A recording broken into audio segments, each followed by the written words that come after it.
Now, Dr. Jung, many of us who have read a great deal of your work, of course, are aware of the fact that in your early work, you were, to some degree, at least in association with Dr. Sigmund Freud. And I know it would be of great interest to many of us to hear a little bit about how you happened to hear of Dr. Freud and how you happened to become involved with some of his work and ideas. Well, as a matter of fact, it was in the year 1900, in December, soon after Freud's book about dream interpretation had come out, that I was asked by my chief, Professor Bleuler, to give a review of the book.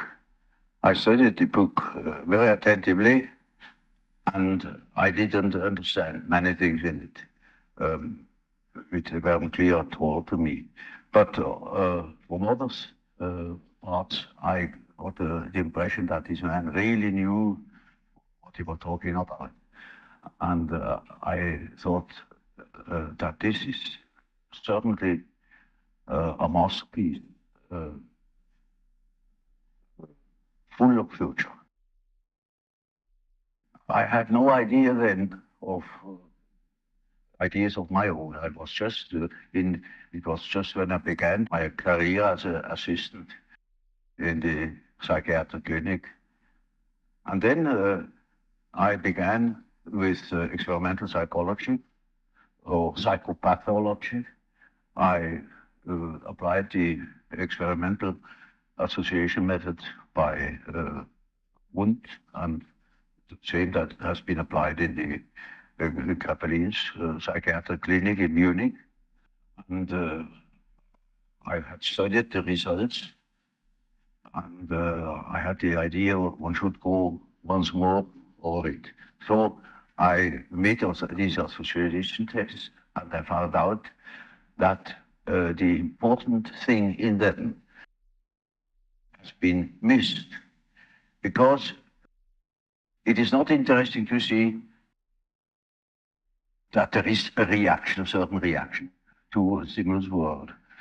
That is more or less uninteresting. But the interesting thing is why people could not react to certain stimulus worlds, or in an entirely inadequate way. And then I began to study these places in the experiment where the attention or the capability apparently of the test person began to waver or to disappear. And I found soon out that it is matter of intimate personal affairs people were thinking of, or which were in them, even if they momentarily did not think of them, when they were unconscious, with other words, that nevertheless an inhibition came from the unconscious and hindered the expression in speech. And then, in examining all these cases as carefully as possible, I saw that it was matter of what Freud called repressions. I also saw what he meant by symbolization. In other words, from your word association studies, some of the things in the interpretation of dreams began to fall into place, right? Your own thinking. Right. And then I wrote a book about the psychology of dementia precox, was called now schizophrenia. Yes. And I sent the book to Freud and wrote to him about my association experiments and how they confirmed his theory thus far. And that is how my friendship with Freud began. Now, one of the, of course, very fundamental ideas in the original psychoanalytic theory was Freud's conception of the libido as sort of a broad psychic sexual energy. Of course, we all know that you began to feel that, that Dr. Freud might have had perhaps a little bit too much stress on sexuality in his theory. Now, when did you begin first feeling this? In other words, was this the sort of a feeling that you had almost from the beginning? Or as time went by, did you begin to feel this way? Well, you see, in the beginning, I had naturally certain prejudice against his conceptions. And after a while, I overcame them. I could do that from owing to my biological training. And I could not deny the importance of the sexual instinct, you know. Yes. But later on, I saw that it was very one-sided. Because, you see, man is not only governed by the sex instinct, there are other instincts as well. For instance, in biology, you see, the nutritional instinct is just as important as the sex instinct. Also, in primitive societies, sexuality plays a role much smaller than food. Food is the all-important interest and desire. Sex, that is something I can have everywhere. They are not shy. But the food is difficult to obtain, you see, yes. And so it is the main interest. And then in other societies, for instance, in civilized societies, power drive plays a much greater role than sex. For instance, there are many big businessmen who are impotent because their whole energy is going into money making or dictating the laws to everybody else. That's much more interesting than affairs with women. So, in a sense, as you began to look over Dr. Freud's emphasis on the sexual drive, you began to think in terms of other cultures and broader ideas, and it began to seem to you that this wasn't really an emphasis that was universal or sufficiently universal to be important.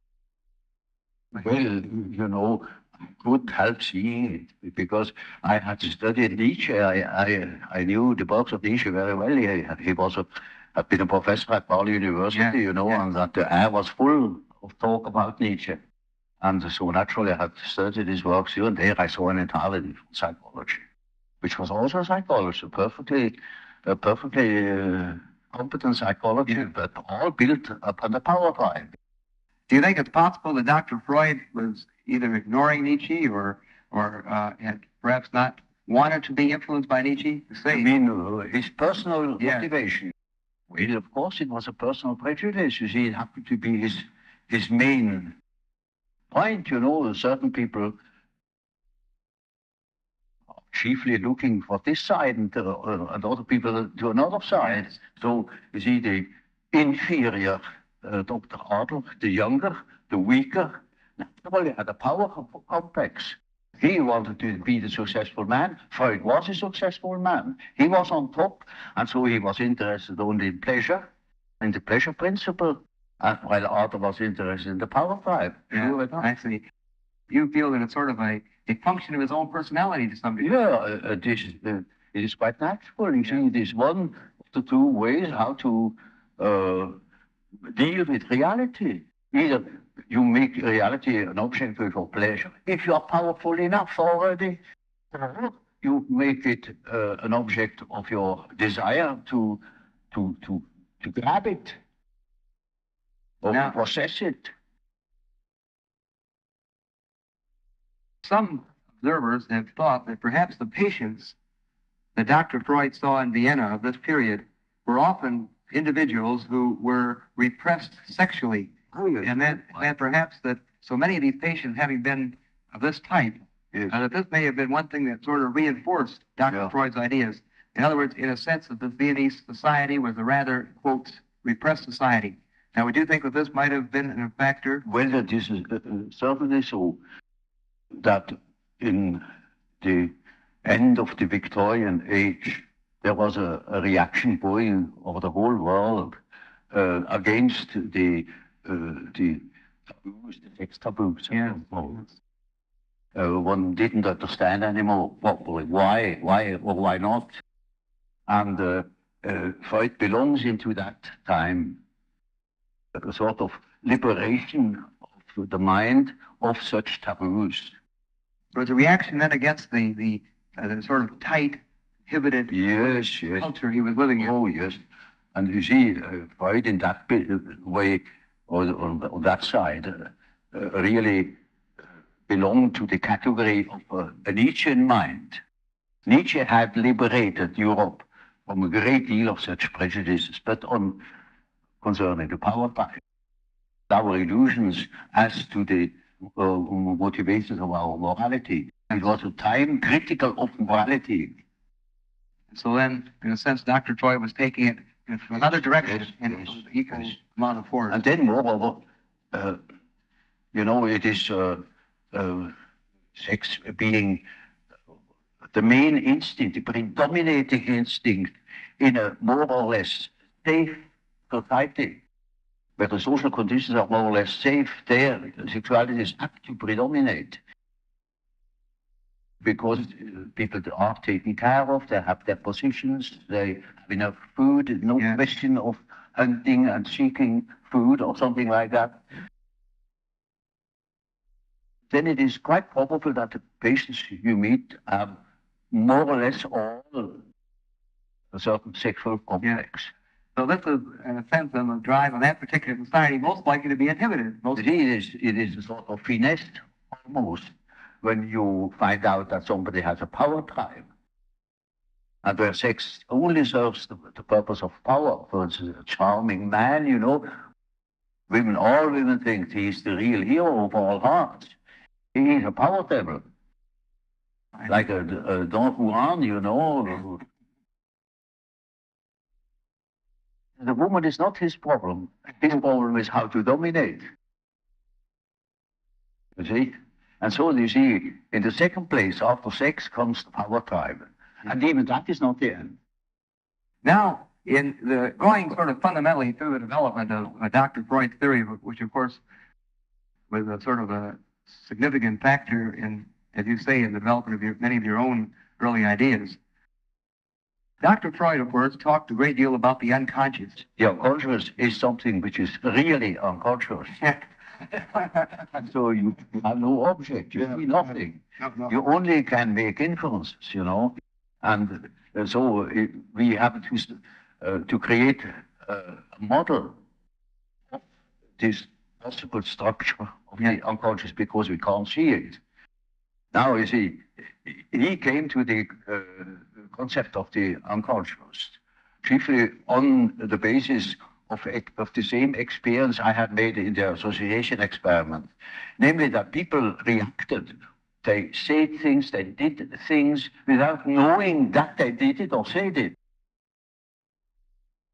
And this is something you can observe experimentally in the association experiment, where people cannot remember afterwards what they did or what they said in the moment where a stimulus word hits the complex. With the reproduction, in the so-called reproduction experiment, you go through the whole list, and you will see that the memory fails where there was a complex reaction. And that is the simple fact Freud has based his idea of the unconscious on, because that is what you can see time and again, that people, for instance, make a mistake in speech, or that they say something which they didn't mean to say, that should be just make ridiculous mistakes, There are no end of stories, about how people can betray themselves by saying something they didn't mean to say at all. Yet, in the unconscious meant him to say that thing, just that thing. For instance, when you want to express your sympathy at a funeral, you go to somebody and you say, "I congratulate you." That's pretty painful, but that happens, and it is true. Now, this is something that goes parallel now with the whole school of the Salpêtrière in Paris. There were Pierre Chardin, who has worked out that side of the unconscious reactions quite particularly. Now, Freud refers very little to Pierre Chardin. I have studied with Pierre Chardin in Paris, and he has formed my ideas very much. He was a first-class observer, though he had no dynamic theory about, no psychological theory. It was a sort of physiological theory of the unconscious phenomena as a so-called abaissement du niveau mental. That means a certain depotentiation of the tension of consciousness, it sinks below the level of consciousness and thus becomes unconscious. Now, that is Freud's view too. Only, he says, it sinks down because it is helped, it is repressed from above. That was my first point of difference with Freud. I say there are cases, in my observation, where there was no repression from above, but the thing itself withdrew. Those contents that became unconscious had withdrawn all by themselves. They were not repressed. On the contrary, they have a certain autonomy. There I discovered the concept of autonomy. And that these contents that disappear have the power to move independently from my will. Either they appear when I want to say something definite, they interfere and say and speak themselves instead of what I wanted to say. Or they make me do something which I didn't want to do at all. Or they withdraw in the moment where I want to use them. They suddenly disappear. And this is independent of any of the, you might say in a sense, of the pressures on the conscious as Freud would have. Yeah, there can be such cases, sure. Yeah. You know? But beside them, there are also the cases that show that the unconscious contents acquire a certain independence. And all mental contents that have a certain feeling tone that is emotional, has the value of an emotion, of an affect, have the tendency to become autonomous. So you see, anybody in an emotion will say and do things which he cannot vouch for. He must excuse himself of because I was in a state. It was not compos mentis. Now, in addition to, of course, the repression, the fact that repressed material is present in the unconscious, of course, as I pointed out before, as you mentioned briefly, Dr. Freud recognized that, in a sense, the individual was born sort of entirely sort of a victim of what he later called an id, or a total sort of unconscious, undeveloped, sort of a total animal organism. And he, I think it is not very easily seen where all these drives, all these instincts came from, as if there's some allusion to the fact that they are the result of phylogenetic inheritance, that they are carried over from previous developments. You see, nobody knows where instincts come from. They are there, you find them. That is a story that has been played millions of years ago. Yes. You know, sexuality has been invented, and I wasn't there, so I don't know how that happened. Feeding has been invented very much longer than even sex, and why and how it has been invented, I don't know. I haven't been there, so we don't know where that thing comes from. Yeah. And it's quite ridiculous, you know, to speculate about such an impossibility. So the question is only, where do those cases come from where instinct does not function? That is something within our reach, because we can study the cases where instinct does not function. Now, could you give us some rather specific examples of what you mean of cases where the instinct does not function? Oh, wait, you see, instead of instinct, which is a habitual form of activity, yes, take any other form of habitual activity. And once, suddenly, that thing doesn't function. But take a singer who is absolutely controlling his voice. Suddenly he can't sing. Or any other, take a man who writes fluently. Suddenly he makes a ridiculous mistake. There his habit doesn't function. Well, you see, when you ask me something, I'm supposed to be able to react to you. And suddenly I'm bouche béant. For instance, if you succeed to touch one of my complexes, you can see me that I'm absolutely perplexed. I'm dépossédé. Well, and words fail me. But we haven't seen you very perplexed. You haven't seen you very perplexed yet, actually. Look, for instance, at exam psychology, you know, a fellow who knows stuff quite well, the professor asks him, he cannot say a word. Block. Yeah, block.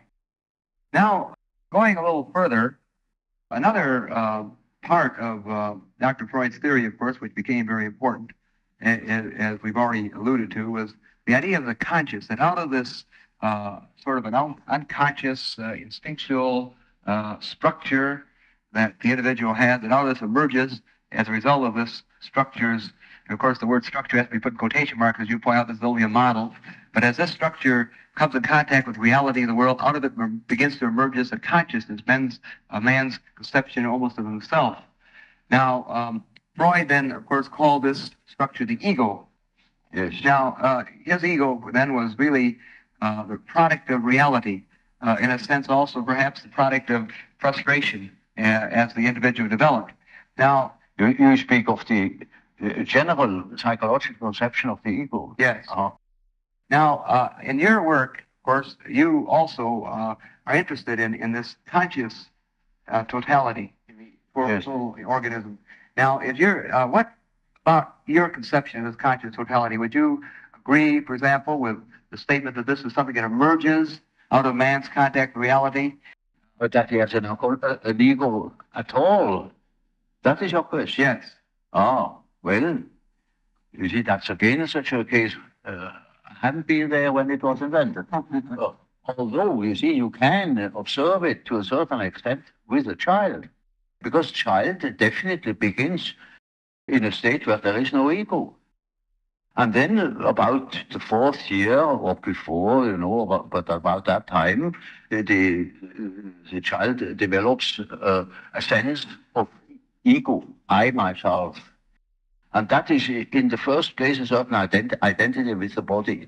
Yeah. For instance, when you ask primitives, then they emphasize always the body. Or when, for instance, you ask now, who has brought this thing here? We'll say, I have brought it. No accent on the I. Simply brought it. And they say, but have you brought it? And he says, and you, me. Yes, I myself, this thing here. So the identity, you know, with the body is one of the first things which make an ego. It is the spatial separateness that induces apparently the concept of an ego. And then, of course, a lot of other things. Later on, it is mental differences, personal differences of all sorts, etc. You see, the ego is continuously building up. It is not a finished product, never. Yes, it builds up. You see, no year passes where you do not discover a new little aspect in which you have more ego than you thought. Of course, one of the central parts of the so-called psychosexual development in the more or less orthodox psychoanalytic theory is the so-called Oedipus complex. Yes. I believe the term complex was yours originally. That is just what I call an archetype. That is the first archetype Freud has discovered. The first and the only one. He thinks that this is the archetype. But of course, there are many such archetypes. You look at Greek mythology and you find any amount of them, or look at dreams and you find any amount of them. But incest was so impressive to him that he even has chosen the term Oedipus complex, because that was one of the outstanding examples of an incest complex. And it is only the masculine form, mind you, because women have an incest complex too, but there it is not an Oedipus. So it is something else. So it is only the term for archetypal way of behavior in case of a man's relation, say, to his mother. it also means to the daughter, because whatever he was to the mother, he will be it to the daughter too. It can be this way or that way. It depends. So then you will accept, in other words, the Oedipus complex, but not as being the only important such influence. You will see this is just one of many fundamental, many ways of behavior. Now, you see, the Oedipus gives you an excellent example of the behavior of an archetype. Now, you see, the archetype is a force. It has an autonomy. It can suddenly seize you. It is like a seizure. So, for instance, falling in love at first sight, that is such a case. You see, you have a certain image in yourself without knowing it of the woman, of the real woman. Now you see that girl, or at least a good imitation of your type, and instantly you get a seizure, and you're gone. And afterwards, you may discover that it was a hell of a mistake. Yeah. Or you see, a man is quite capable, or he's intelligent enough to see that that woman of his choice, as one says, not no choice, he had been captured. He sees that she's no good at all, that she's a hell of a business. And he tells me so. And he said, for God's sake, doctor, help me to get rid of that woman. He can't. He's like clay in her fingers. And that is the archetype. Freud is always inclined to explain these things by external influences. Dr. Jung, we have been discussing some of the factors in the development of the personality of the individual, and you have very kindly elaborated for us on some of your fundamental concepts, such as the archetype and the anima and the animus. Now, another concept or idea that seems to be a very interesting one in your work is the persona. I wonder if you would mind telling us a little bit about how you construe this term, persona. Well, this is a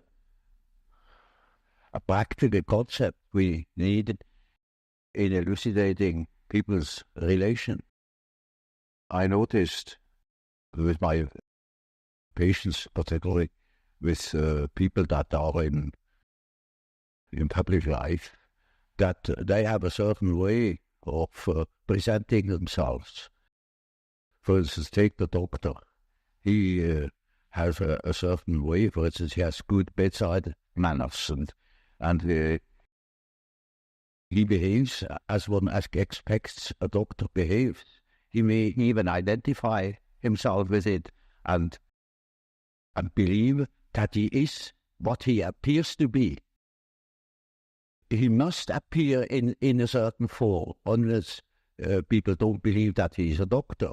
And so when he is a professor, he's also supposed to behave in a certain way so that it is plausible that he is a professor.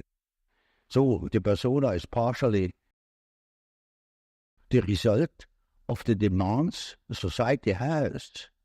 And on the other side, it is a compromise with what one likes to be, or with what, or as one likes to appear.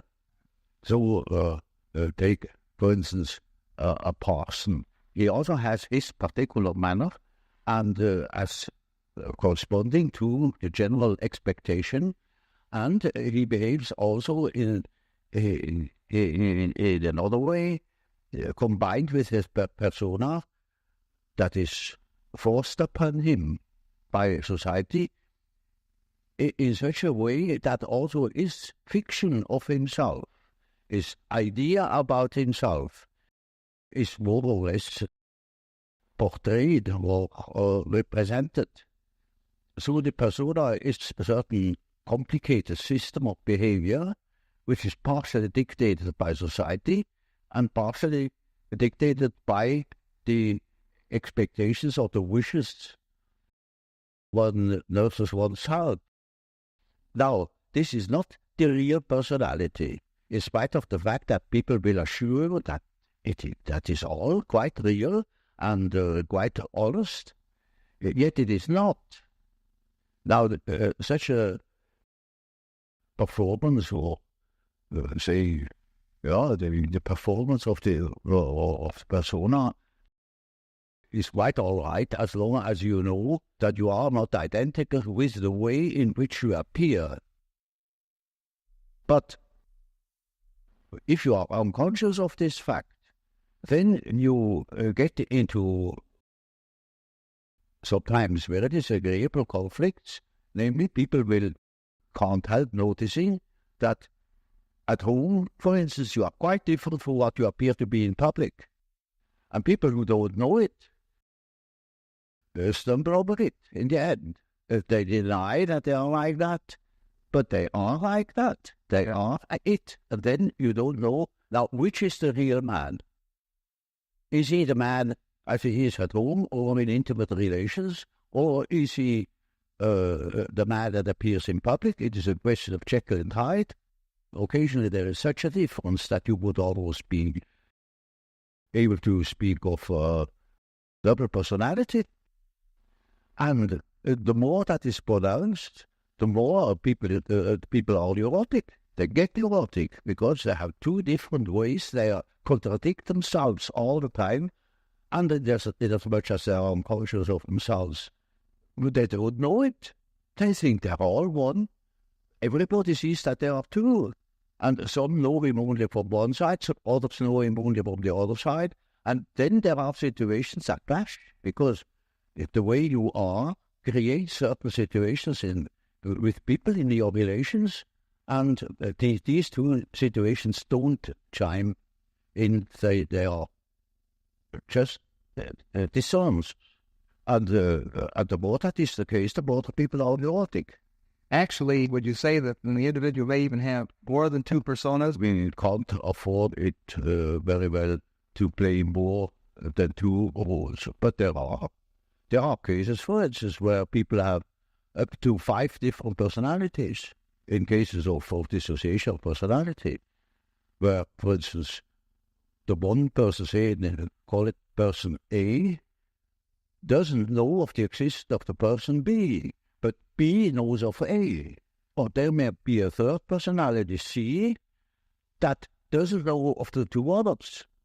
There are such cases in literature, but they are rare. Very ordinary cases, it's just an ordinary dissociation of a personality. One calls that a systematic dissociation, in contradistinction to the chaotic or unsystematic dissociation you find in schizophrenia.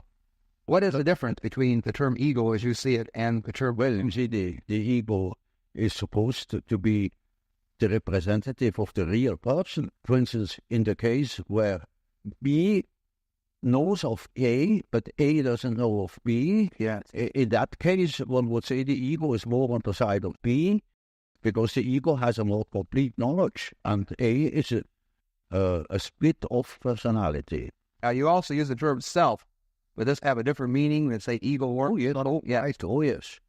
You see, when I say self, then you mustn't think of I, myself, because that is only your empirical self, and that is covered by the term ego. But when it is matter of the self, then it is matter of a personality that is more complete than the ego, because the ego is only consists of what you are conscious of, what you know to be yourself. For instance, in our example, B that knows A, and A doesn't know B, B is relatively in the position of the self. Namely, the self is on the one side the ego, on the other side the unconscious personality, which is in the possession of everybody. Very often it is just the other way around, that the unconscious is in possession of consciousness. But that is a different case. Now, you see, while I am talking, I am conscious of what I say, I am conscious of myself, yet only to a certain extent. Quite a lot of things happen. For instance, I make gestures. I'm not conscious of them. They happen unconsciously. You can see them. I may say or use words, and I can't remember at all having used those words, or even at the moment I'm not conscious of them. So any amount of unconscious things occur in my conscious condition. I'm never wholly conscious of myself. While I'm trying, for instance, to elaborate an argument, at the same time, there are unconscious processes that continue, perhaps a dream which I had last night, or a part of myself thinks of God knows what, or of a trip I'm going to take, or of such and such people I have seen, or when I am at writing a paper, I am continuing writing that paper in my mind without knowing it. You can discover these things, say, in dreams, or if you are clever in immediate observation of an individual, then you see in the gestures or in the expression in the face that there is what one calls an arrière-pensée, something behind conscious, so that you have finally the feeling, that man has something up his sleeve. And you can even ask him now, what are you really thinking? If you're thinking all the time something else, yet he's not conscious of it. Or he may be. There are, of course, great individual differences. There are individuals who have amazing knowledge of themselves, of the things that go on in themselves.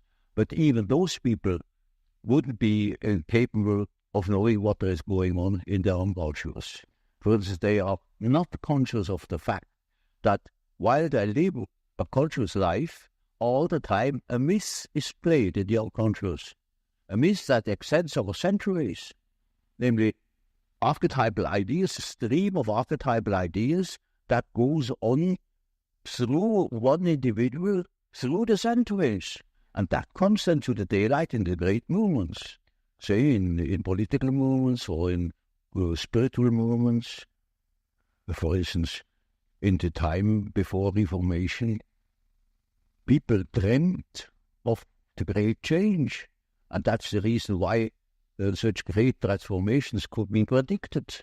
If somebody has been clever enough to see what there is going on in people's mind, in the unconscious mind, would be able to predict it. For instance, I have predicted the Nazi rising in Germany through the observation of my German patients. Yes. They had dreams in which the whole thing was anticipated, and with considerable detail. And I was already absolutely certain in the years before Hitler came, in the beginning of the, well, I could say in year 1919, I was sure that something was threatening in Germany, something very big and very catastrophic. And I only knew it through the observation of the unconscious. You see, there is something very particular in the different nations. This is a peculiar fact that the archetype of the anima plays a very great role in Western literature, French and Anglo-Saxon, not in Germany. There are exceedingly few examples in German literature where the anima plays a role. Yes. You know, that's it becomes from the fact that not one woman is buried unless she's buried as Altkaminfegerskatti, at least. She must have a title, otherwise she hasn't existed. Okay. And so, you see, it is just as if, now mind you, this is a bit drastic, but it illustrates my point. In Germany, there are no women. There is Frau Doktor, Frau Professor, Frau Kommerzienrat, the grandmother, the mother-in-law, the grandfather, father, the son, the daughter, the sister, la femme. So next is the pot.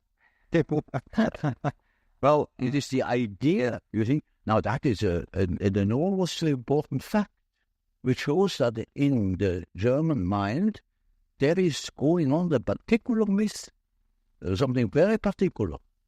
And psychologists really should look out for these things. But they prefer to think that I'm a prophet. Ha! Now, this is, of course, a very interesting, remarkable set of statements here. How would you look at Hitler in this light? Would you see him as a personification, a symbol of the father? Oh, well, no. Not at all. No, you see, I couldn't possibly explain that very complicated fact Hitler represents. It is too complicated, you know. He's a hero figure. And a hero figure is far more important than any fathers that have ever existed. Only was a hero, yeah, in the German myth. Mind you, a religious hero. He was a savior. He was meant to be a savior. That is why they put his photo upon the altars, even. Or somebody declared this too, so that he is happy to that his eyes have beheld Hitler, and now he kept dying in peace. Oh, he's just the hero myth, you know. Now, getting back to the idea of the self incorporates these unconscious. The self is really a term that designates the whole personality, because the whole personality of man is indescribable. His consciousness can be described. His unconscious cannot be described, because the unconscious, as I must repeat myself, is always unconscious. And it is really unconscious. It really does not know it. And so we don't know our unconscious personality. We have hints, we have certain ideas, but we don't know it really. Nobody can say where man ends. And that is the beauty of it, you know. It's very interesting. The unconscious of man can reach God knows where. There we are going to make discoveries. Now, another set of ideas, which of course are very, very well known to the world, that of course you have originated, center around the terms introversion and extroversion. Yeah. I know that you're aware of the fact that these terms have now become so widely known that the man on the street is using these terms constantly, describing his wife or his friends and so on and so forth. It's become probably the most used psychological concepts by the layman that we have. Like the word complex. I have invented it too. Yeah, so there's a dissociation experiment. Yeah, that's right. When you see this simply practical, because there are certain people who definitely are more influenced by their surroundings than by their own intentions. While there are other people who are more influenced by the subjective factor. Now you see, the subjective factor, that's very characteristic, was understood by Freud as a sort of pathological or autoerotism. Now this is a mistake. The psyche has two important conditions. The one is the environmental influence, yes, and the other is the given fact of the psyche as it is born. The psyche is by no means tabula rasa. We have a definite mixture and combination of genes. Yeah. And they are there from the very first moment of our life. And they give a definite character, even to the little child. And that is a subjective factor, looked at from the outside. Now, if you look at it from the inside, then it is just so as if you would observe the world. When you observe the world, you see people, you see houses, you see the sky, you see tangible objects. But when you observe yourself within, you see whirling images, a world of images, generally known as fantasies. Yet these fantasies are facts. You see, it is a fact that a man has such and such a fantasy. And it is such a tangible fact, for instance, that when a man has a certain fantasy, another man may lose his life. Or a bridge is built. These houses were all fantasies. Everything you do here, all of the houses, everything was fantasy to begin with. And the fantasy has a proper reality. That is not to be forgotten. Fantasy is not nothing. It is, of course, not a tangible object, but it is a fact nevertheless. It is a form of energy, despite the fact we can't measure it. It is a manifestation of something. And that is a reality. That is just a reality as, for instance, the peace treaty of Versailles or something like that. It is no more. You can't show it. But it has been a fact. And so the psychical events are facts, are realities. And when you observe the stream of images within, you observe an aspect of the world within. Because the psyche, if you understand it as a phenomenon that takes place in so-called living bodies, then it is a quality of matter. As our body consists of matter, we discovered that this matter has another aspect, namely a psychic aspect. So it is simply the world from within, seen from within. It is just as if we were seeing into another aspect of matter. It is an idea that is not my invention, that the old Democritus already said, talked of the spiritus insertus atomis, namely the spirit that is inserted in atoms. That means psyche is a quality that appears in matter. Doesn't matter whether we understand it or not, but this is the conclusion we come to if we draw conclusions without prejudice.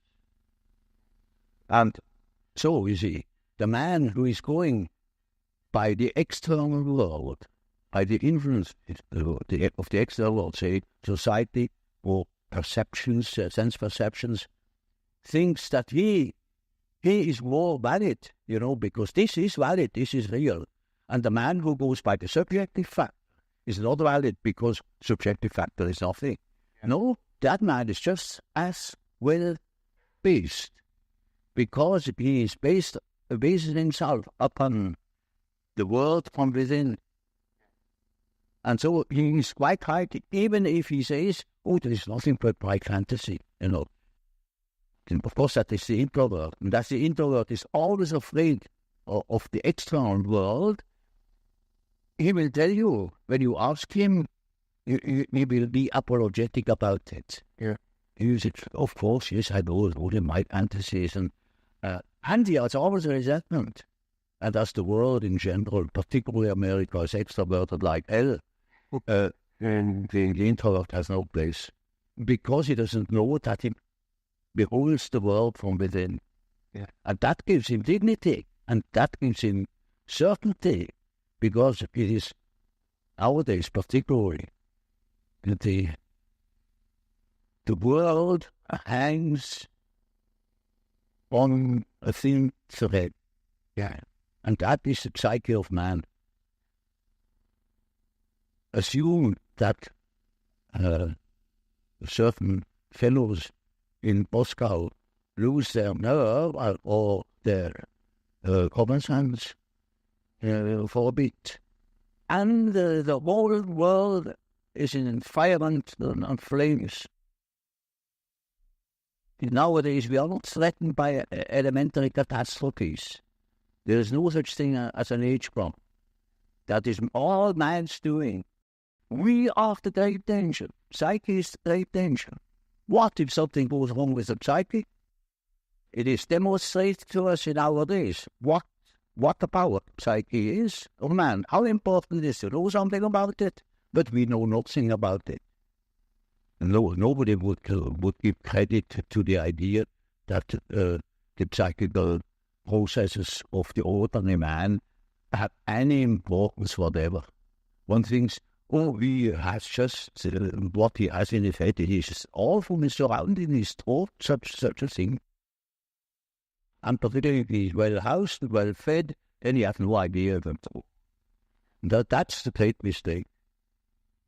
Because he is just that as which he is born, and he is not born as tabula rasa, but as a reality.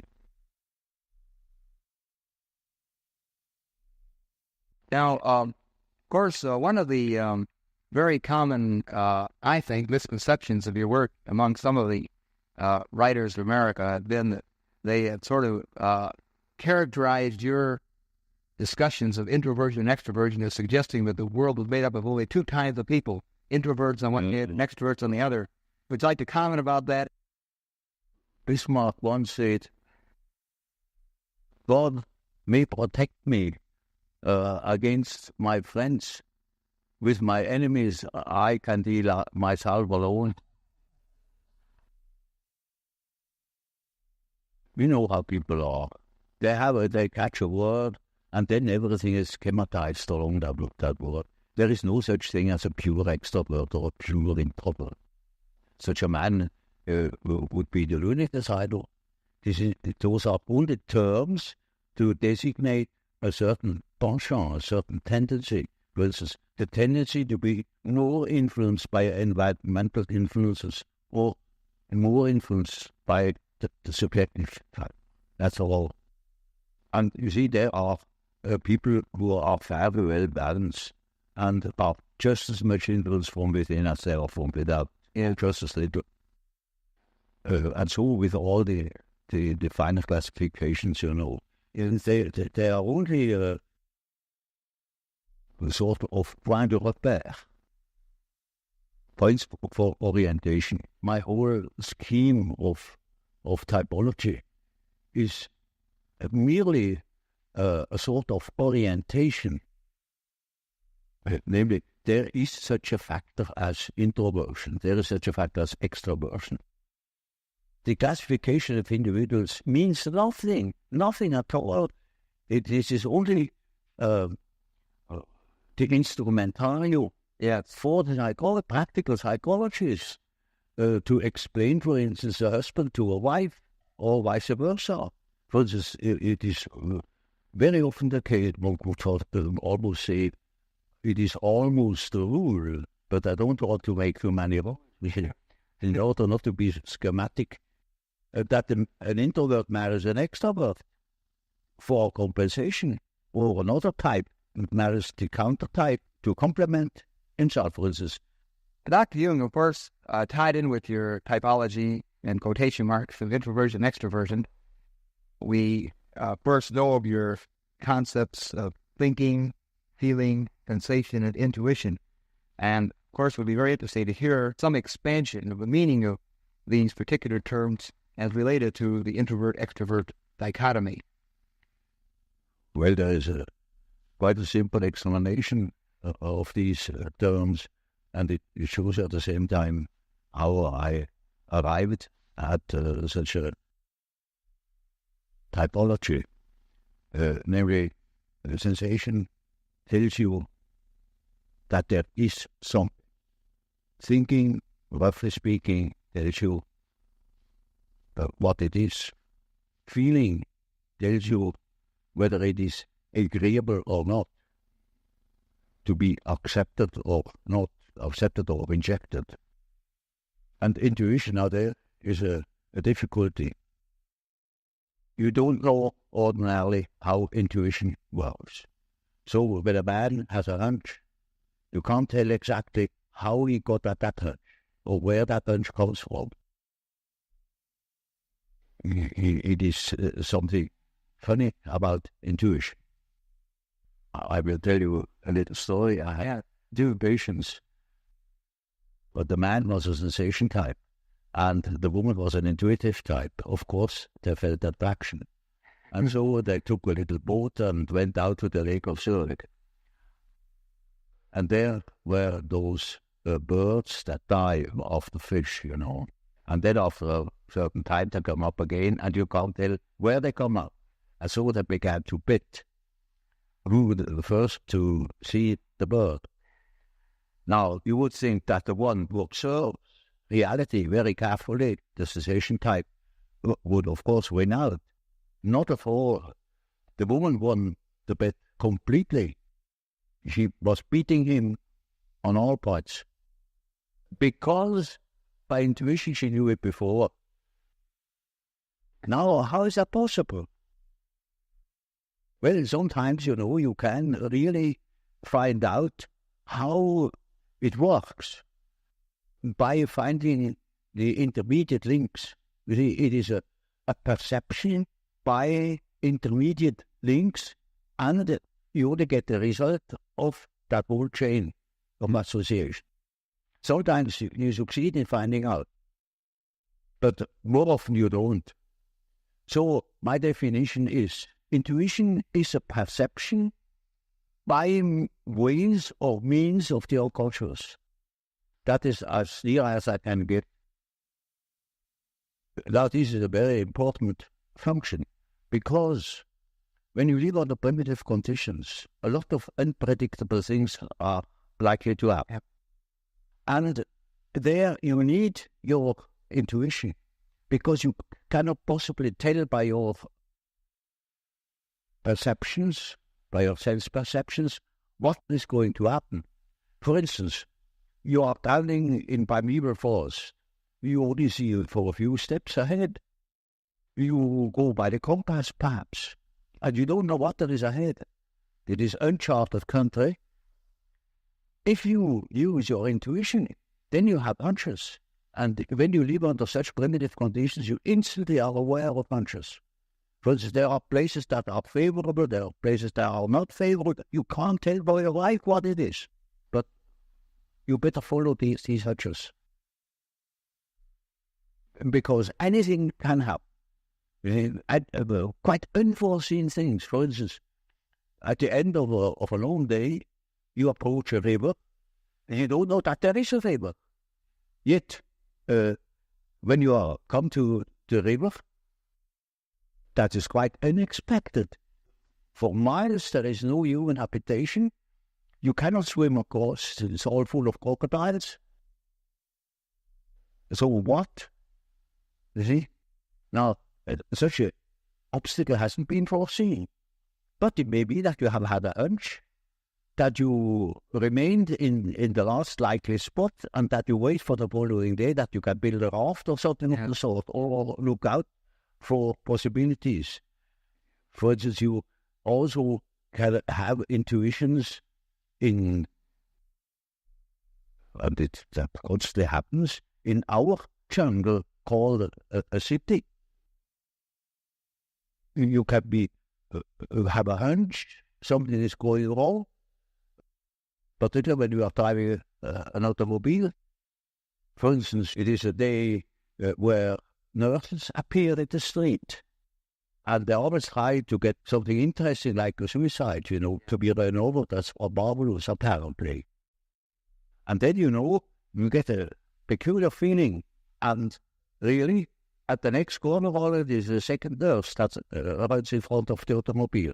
Multiplicity of cases, that is a rule, that such chance happenings come in groups. And so you see, we have constantly warnings, hints that consist perhaps in a slight feeling of uneasiness or uncertainty, fear. Now, under primitive circumstances, you will pay attention to these things. They mean something. With us in our man-made, absolutely, apparently safe conditions, we don't need that function so very much. Yet we still use it. So you find that intuitive types, for instance, amongst bankers, Wall Street men, they follow hunches, gamblers of all descriptions. You find the type very frequently among doctors, because it helps them in their prognosis. Sometimes a case can look quite normal, as it were, and you don't foresee any complications. Yet, an inner voice tells you, now look out, here is something not quite all right, You cannot tell why and how, but we have a lot of subliminal perceptions, sense perceptions, and from those we probably draw a good deal of our intuitions, but that is perception by the way of the unconscious. And you can observe that with intuitive types. You see, intuitive types very often do not perceive by their eyes or by their ears. They perceive by intuition. For instance, once it happened that I had a woman patient in the morning at 9 o'clock. And you see, I often smoke my pipe, you saw the smell of tobacco in the room, or a cigar. And so she came and said, "But you begin early." I said, "Can you call it early at 9 o'clock?" But no, you must have seen somebody at 8 o'clock. I said, "How do you know?" There had been a man there that had come at 8 o'clock already. Then she said, "Oh, well, I had just a hunch. There must have been a gentleman with you this morning." I said, "How do you know it was a gentleman?" He said, "Oh, well, I just had the impression, the atmosphere, it was just like a gentleman. You know. All the time, you know, the ashtray was under her nose, and there was a half-smoked cigar." But she wouldn't notice it. So you see, the intuitive is a type that doesn't see the stumbling block before his feet. But he's at for 10 miles. You make a distinction between an intuitive extrovert and an intuitive introvert. For example, more specifically, what would be an example or a difference between an intuitive extrovert and an intuitive introvert?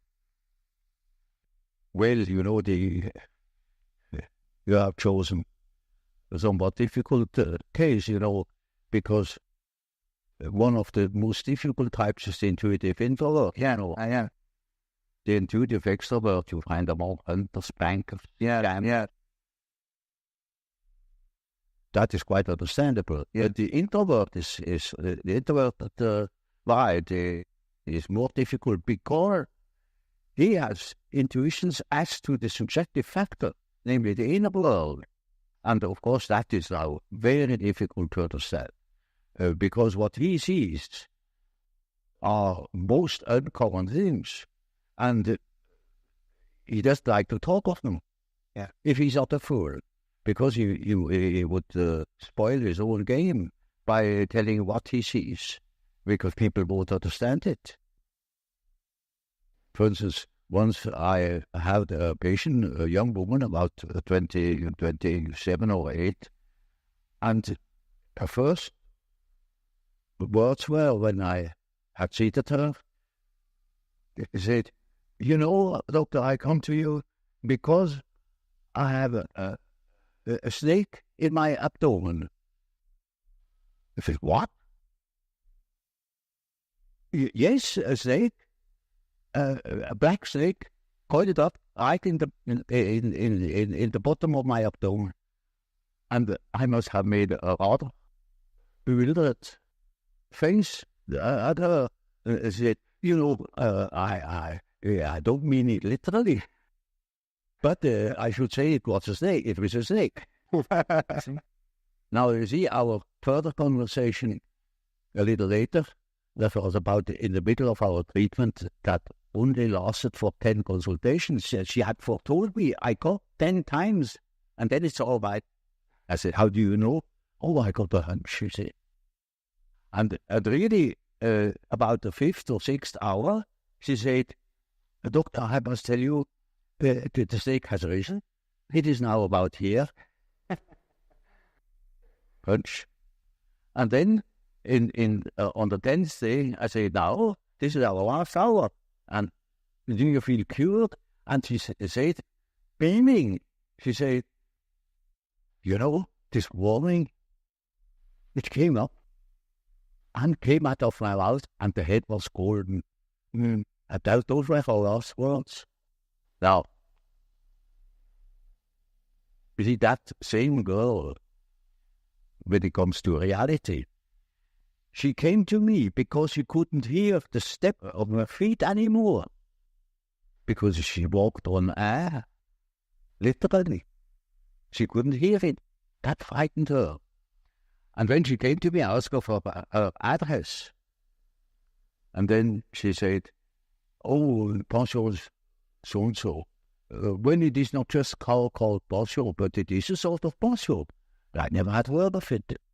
Now, I'm curious, I never have heard of that place. Well, it's a very nice place, they say. You're curious enough, there are only young girls there, very nice and very lively young girls. And they have a merry time. I often wish they would invite me to their merry evenings. And I say, but well, they amuse themselves all alone. Oh no, there are plenty of young gentlemen coming in, and they have a beautiful time, but they never invite me. It turned out that it was a private portal. She was perfectly decent girl, of a very good family.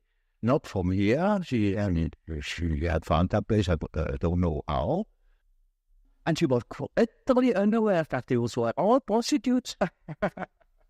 And so, for heaven's sake, you fell into a very dark place. You hastened to get out of it. You see, that was her sensation. Yeah. She didn't see reality, but she had hunches like anything, and there came more.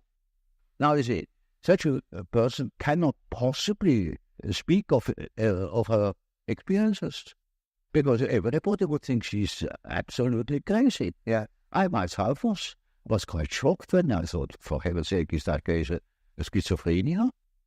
Yeah, because you don't hear that kind of speech. But she assumed that the old man, of course, knows everything, and he even doesn't understands such kind of language.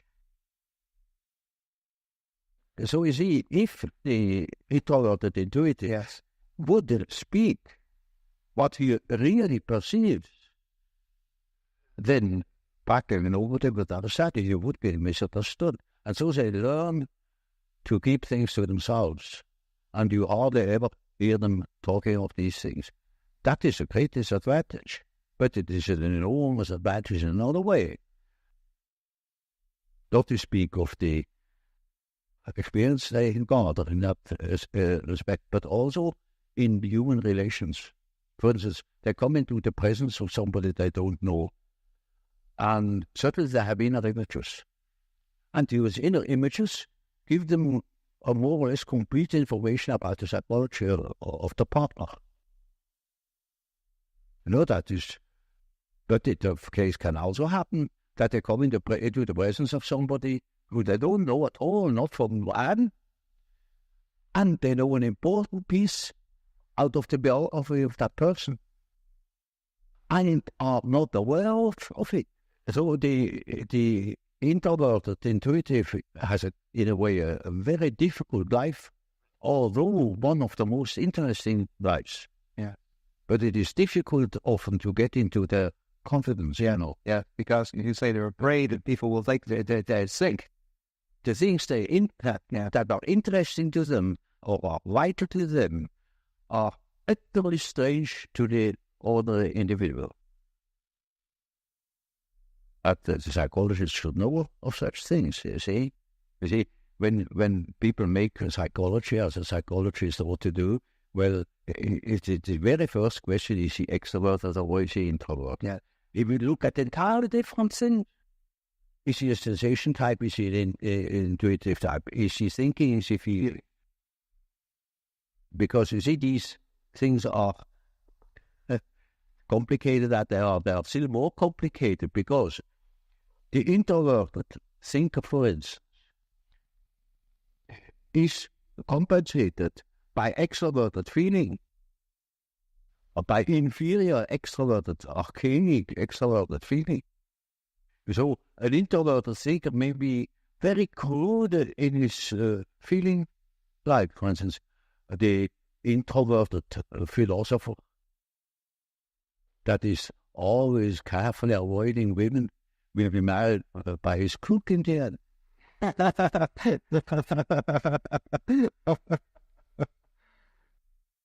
Now, then, in other words, then we can take your introvert, extrovert categories and, in a sense, go through describing a sensation introvert type, sensation extrovert type, faking introvert type, faking introvert type, and so on.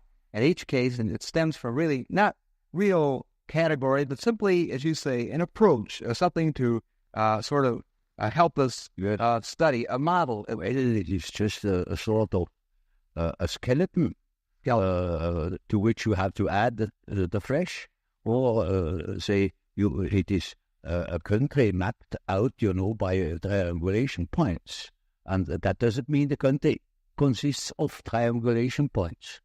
That is only in order to have an idea of the distances, and so it is a means to an end. It only makes sense such a scheme when you deal with practical cases. Of course, you're familiar with the work of Dr. J.B. Rhine at Duke University. Yes. And, of course, some of his work in extrasensory perception and clairvoyance, mental telepathy, and so on and so forth. Some of the descriptions sound quite a bit like intuitive function operating. And in terms of your knowledge of this work, would you say that a person who has clairvoyance, in a sense, would then be an intuitive type? That's quite probable. Or it can be a sensation type, say an extroverted sensation type that is very much influenced by the unconscious. I see. Because he has introverted intuition in his unconscious. You see, there are two groups, the rational group and the irrational group. The rational group is thinking and feeling, because the ideal thinking is a rational result, the rational values. That is differentiated feeling. Whereas sensation must needs be irrational, because it may not prejudice facts. You see, it shall not prejudice facts. The real ideal perception is that you have an accurate perception of the things as they are, without addition or correction. On the other side, the intuition does not look at the things as they are. That is prison, that is anathema to the intuition. It looks, ever so shortly at the things as they are, and makes off into an unconscious process, at the end of which we have seen something nobody else would have seen. Now, so you see these people who yield the best results are always those people where introverted or introverted intuition comes in. But you see, that is a side aspect of it. It's not interesting. There's another question, far more interesting, namely that the terms they use, Rhine himself uses recognition, etc. They mean nothing at all. They're words, but he thinks he has said something when he says telepathy. That's nothing. Now, of course, a lot of the things that you're describing, I think often scientists will say, well, this is due to chance occurrences, chance factors. And Ryan, in his own work, used statistical methods. We find this happening more often than would be affected by chance. Well, you see, he proves that it is more than chance. It is statistically causable. And that is the important point. And that hasn't been contradicted. Yeah. You see, there was such a pool sap that happened in England. The man said, "Oh, Hein, well, that's nothing but guesswork." Exactly. Yeah, that's it. It is guessing. What you call guessing, a hunch is guessing. A definite guess, is a hunch, Just that. But that means nothing. You see, the point is that it is more than merely probable. It is not. It is beyond chance. And that is the great problem. But, people hate such problems. They can't deal with. And so not concrete. They're not in front of them. They can't deal with it. Even Rhine doesn't understand our argument in that respect. Because it is a relativation. Now I'm going to say something which in these sacred rooms is anathema. A relativation of time and space through psyche. That's the fact. And that is what Freud has made evident. Now swallow that. Well, That's difficult. well, may I go a little further and for some of your recent work, which is indeed very profound, and it is not too well known to many of our students as yet. Of course not. Nobody reads these things. Only the general public. Because my books are at least sold. I'm referring now to the concept of synchronicity, which you have discussed, and which would have some relevance at this point in our discussion. Would you care to comment a little bit on this concept? That is awfully complicated, and one wouldn't know where to begin. Of course, it is this kind of thinking has been started long ago, and when Ryan brought out these results, I thought now we have at least a more or less dependable basis to argue on, But the argument was not understood at all, because it's really very, very difficult. There are plenty of facts in the observation of the unconscious where you come across cases of a very peculiar kind of parallel events, namely that, say, I have a certain thought or a certain definite subject is occupying my attention, my interest. At the same time, something else, quite independently, happens that portrays just that thought. Now, this is utter nonsense, looked at from a causal point of view. That it is not nonsense is made evident by the results of Freud's experiments. There is a probability, it is something more than chance, that such a case occurs. Now, I never made statistical experiments except one in the way of Freud for another purpose. But I have come across quite a number of cases where it was most astounding to find that two causal chains happened at the same time, but independent upon each other, so that you could say they have nothing to do with each other. Of course, it's quite clear. For instance, just so I speak of a red car, and at that moment a red car comes here. Now, I hadn't seen it. It was impossible because it was behind the building. In this moment, the red car appears. Now, this was a that's mere chance. The Reit's experiment proves that these cases are not mere chance. Of course, many of these things are occurrences where we cannot apply such an argument. Otherwise, we would be superstitious. We can't say, now this car has appeared because here was some remarks have been made about the red car. It's not cause and effect. This is a miracle that a red car appears. It is not, it is chance, just chance. But these chances happening more often than chance allows. And that shows that there is something behind it. So you see,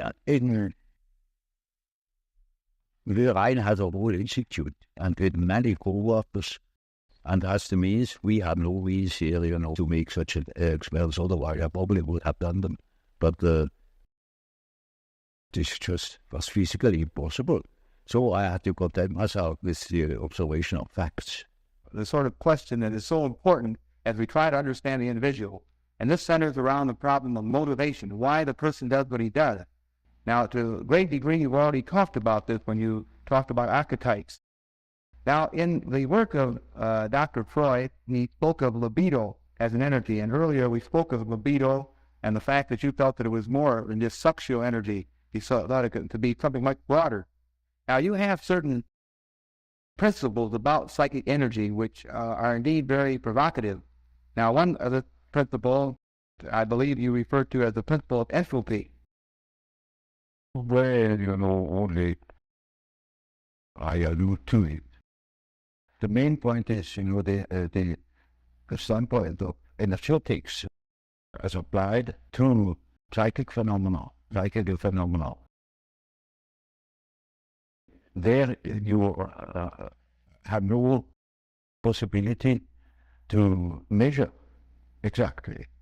So it always remains a sort of an analogy. Freud, for instance, uses the term libido in the sense of a sexual energy. And that is not quite correct. You see, if it is sexual, then it is a power, like electricity, or any other form of manifestation of energy. Now, energy is a concept. Energy is a concept by which you try to express the analogy of all power manifestations, namely that they have a certain quantity, a certain intensity, and that there is a flow in one direction, namely to the ultimate suspension of the opposites. For instance, the real high lake on a mountain flows down until all the water is down, and then it is finished. And so you see, something similar is the case in psychology, that you see from the fact that we get tired from intellectual work. We have come from consciously living, and then we must sleep in order to restore our power. And it's just, I said in the night of the water are pumped from the lower level to higher level. You also get to work again the next day. That similar is linking too. There it is only in an analogous way that we use the term energy. And I used it because I wanted to express the fact that the power manifestation of sexuality is not the only power manifestation, because you have a lot of time, say the drive to conquer, or drive to aggression, or something of the sort. There are many theories, you see, for instance, to take animals, the way they are building their nest, the urge of the traveling bird, that migrates. They are driven by a sort of energy manifestation. You see, the meaning of the word sexuality would be entirely gone if everything is that. So Freud himself saw that this is not applicable everywhere, and later he corrected himself by assuming that there are also ego's right. You see, now that is something else. That's another manifestation. Now, in order not to presume or to prejudice things, I speak simply of energy. An energy. It is a quantity of energy that can manifest via sexuality or via any other type of drive.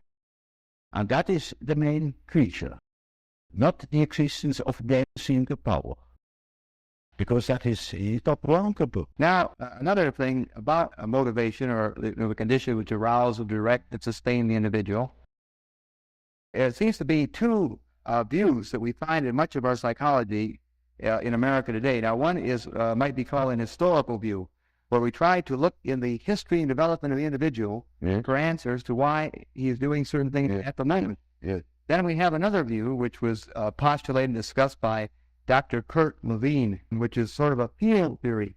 he thinks that the history, the past, is not important motivation, but all conditions which affect the individual at that moment. We can predict behavior by knowing all the conditions in that moment, but we don't have to go back to the past to understand why the person does what he does.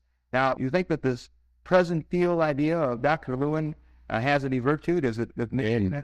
Well, obviously, you see, I always insist that even chronic neurosis has its true cause in the moment. Now, the diagnosis is made every day by the wrong attitude the individual has. But that wrong attitude is a historical fact that needs to be explained historically by things that have happened in the past. But that is one-sided too, because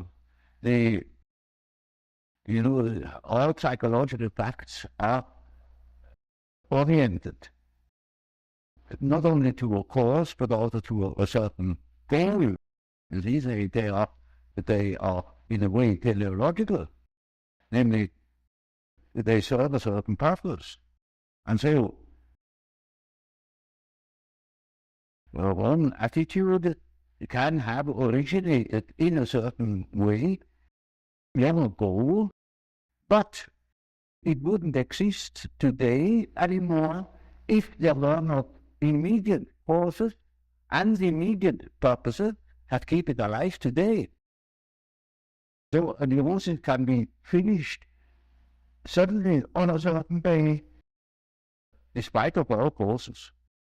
In the beginning of the war, the cases of compulsion neurosis that have lasted for many years suddenly were cured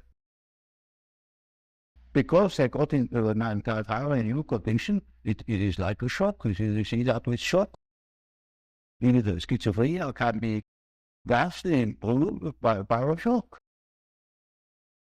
because that's a new condition. It is a very shocking thing that shocks them out of their habitual attitude, and then they are no more in it, and then the whole thing collapses. The whole system that has been built up through years. So in therapy, in working with a patient, you would not say that it's absolutely imperative to have to reformulate all of the past life in order to help it with the present neurosis. You feel that you could deal with them at the moment with this problem as it is at this time, that it's not necessary to go back and probe into things that happened to him during his third year of life. You see, there is no system about it in therapy. In therapy, you treat the patient as he is in the present moment, irrespective of causes and such things. That is all more or less workable. There are cases who know just as much about their own neurosis as I know about it, in a way. In such cases, I can start right away with posing the problem. For instance, there is a case, a professor of philosophy, and he imagines that he has cancer. And he shows me several dozen X-ray plates that prove that there is no cancer. He says, of course I have no cancer. But nevertheless, I'm afraid I could have one. I have consulted so many surgeons, and they all assure me there is none. And I know there is none. Therefore, I might have one, you see, and that's enough. Now, you see, such a case can stop from one moment to the other. He simply stops thinking such a foolish thing. But that is exactly what he cannot do. And in such a case, I say, well, it's got a painting, it's nonsense what you believe. Now, why are we forced to believe such nonsense? What is the power that makes you think such a thing against your free will? You know it is nonsense, and why should you think it? Or what for do you think it? Well, and what is that power that makes you think such a thing? It's like a possession, you know. Exactly, like a demon and him lives in things like that, in spite of the fact that he doesn't want it. Then you have the problem. That is the problem of an intellectual man. And then I say, now, you see, you don't know, you have no knowledge. I have no answer. Now what are we going to do? Now we will see what you dream, because the dream is a manifestation of the unconscious side. I never had thought of the unconscious side. So I must explain to him that he has an unconscious, and that the dream is a manifestation of it. And if we succeed in analyzing the dream, we might get an idea about that, how if that makes him think like that. You see? So, in such a case, one can begin right away with the analysis of the dream. And in all cases that are a bit serious, mind me, this is not a simple case. It is a very difficult case. In spite of the simplicity of the phenomenology, of the symptomatology. In all cases, after the elimination, as it were, the history of the family, the medical anamnesis, etc., we come to that question. What is it in your unconscious that makes you wrong? That hinders you to think normally? And then we are there where we can begin with the observation of the unconscious. And then day by day, one goes on by the data the unconscious produces. You see, we discuss the dream, and that gives a new surface to the whole problem. And if we have another dream, and then the next dream gives again an answer, because the unconscious is in a compensated relation to consciousness. And after a while, we take the full picture. And if he has a full picture and has the necessary mental stamina, well, then he can be cured. But in the end, it is a moral question whether a man applies what he has learned or not. So you see then, in a sense, in this situation, the unconscious played a very important part. But if you see it then, what you have found in the dream is not necessarily then a image or symbol of what has happened in the past in his particular life. Oh, it is just the symbol. You see, that is a special term. It is the manifestation of the situation of the unconscious, looked at from the unconscious. I tell you, for instance, something which is my personal or subjective view. And if I ask myself, now, are we really quite convinced of it? Well, I must admit, I have certain doubts. There are certain doubts. Not in the moment, then I tell you, but these doubts are in the unconscious, and when I have a dream about it, these doubts come to the forefront in my dream. And that is the way the unconscious looks at the thing. It is just so as if the unconscious will say, yes, that's all very well what you are stating, but you omit entirely such and such a point. Now, if the unconscious acts on its present situation, looking at this in broad motivational terms, now this theft of the unconscious is not something which is a result of repression in the same way the orthodox psychoanalysts at it all. And as you know, it may be, you know, that what the unconscious has to say is so disagreeable that one prefers not to listen. And in most cases, people would be probably less neurotic if they could admit the things, of these things of, it's a bit difficult to really have disagreement or inconvenient or something of the sort. So there is always a certain amount of repression, but that is not the main thing. The main thing is that they are really unconscious. And you see, if you are unconscious about certain things that ought to be conscious, then you are dissociated. And then you are a man whose left hand never knows what the right is doing, and counteracts or interferes with the right hand. Now such a man is hampered all over the place. Would there be a great deal of equivalence between the unconscious of a particular individual who has been raised in one culture and another individual who was raised in an entirely different culture?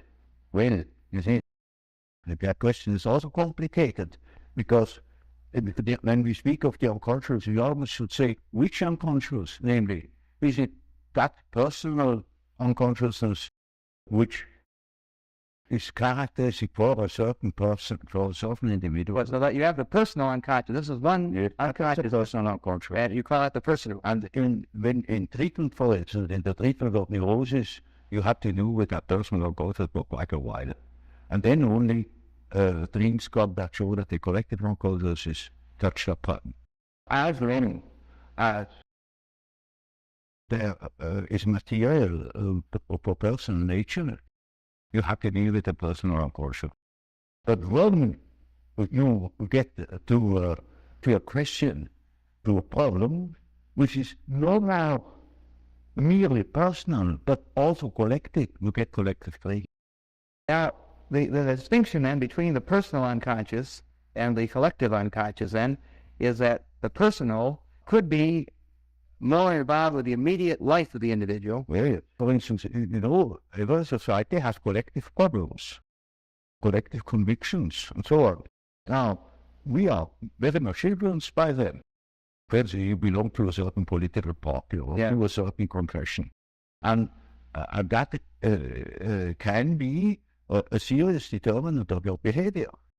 Now, as long as your personal conflict doesn't touch upon it, it's no question, it doesn't appear. But the moment you transcend your personal sphere and come to your unpersonal determinants, say to the question, a political question, or any other social question, which really matters to you, then you are confronted with a collective problem, and then you have collective freedom.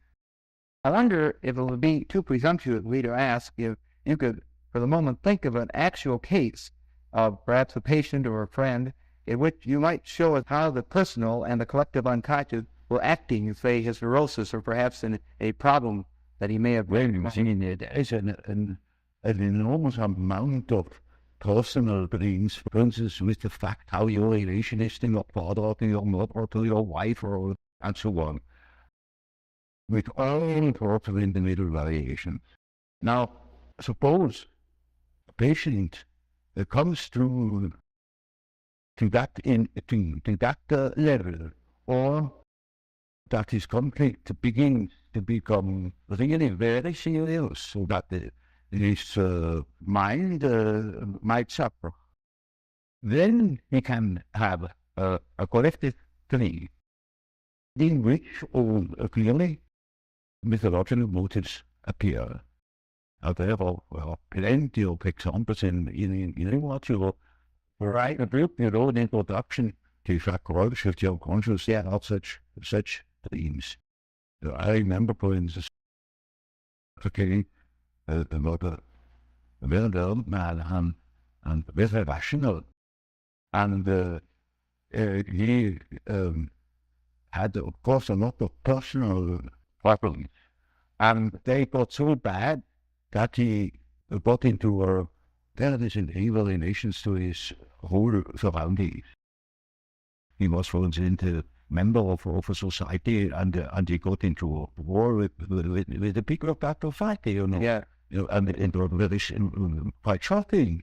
Now, he started this collective dream. Suddenly he dreamt of things he had never thought of in his life before. He's a lot in the motor, and he thought he was crazy, because he could not decide this at all. And he thought, just as if the whole world were God's car. Now that is what you see in cases of schizophrenia. But you take that case of schizophrenia. As examples, you can take any of these collective dreams I published. To make it clear, I should tell a long story. Then you see where it applies, or otherwise it makes no sense, and then something short. Yeah, I agree with that case of that intuitive world. Yeah. Suddenly came out with the statement that she had a black snake in the bed. Yeah. Well, now, that is a collective symbol. That is not an individual fantasy. That is a collective fantasy. Yeah, that is well known in India. Well, she had nothing to do with India, but we have it too. It was similarly human. That's a quick unknown too. I, even in the first moment, thought, perhaps she's crazy. But she was only highly individual. And it is in India known, and it is the basis of a whole government system of tantrism. This is Kundalini. Now, Kundalini is certain, I think, you see? And that is something known to some few specialists. Generally, it's not known that we have a certain in that domain. But that is a collective, you see? That is a collective dream, or collective fantasy. Yeah. Now, when both is all living, the individual, is it possible that things that trouble him and cause tension, that he represses? Now, these things that he represses will become part of the personal consciousness. Part of the personal consciousness. Yes. He doesn't repress consciously always. These things disappear. Yeah. They disappear, and Freud explains that by an act of repression. But you can prove that these things never have been conscious before. They simply don't appear. And you don't know why they don't appear. Of course, available, you can say, when it comes up, you can say, that is why they didn't appear, because they were either or incompatible with the Psychotic view, with the Psychotic attitude. But that is afterwards. You couldn't predict it. And so you see, these things that have an emotional tone, they are actually autonomous, so that they can appear or they control not appear. They can disappear at wish, not of the subject, but of their own. Well, you also kind of repress them. It is so the same is with projections. For instance, people say one makes projections. It's nonsense. One doesn't make them. One finds them. That all of them there is here not conscious, but there is conscious.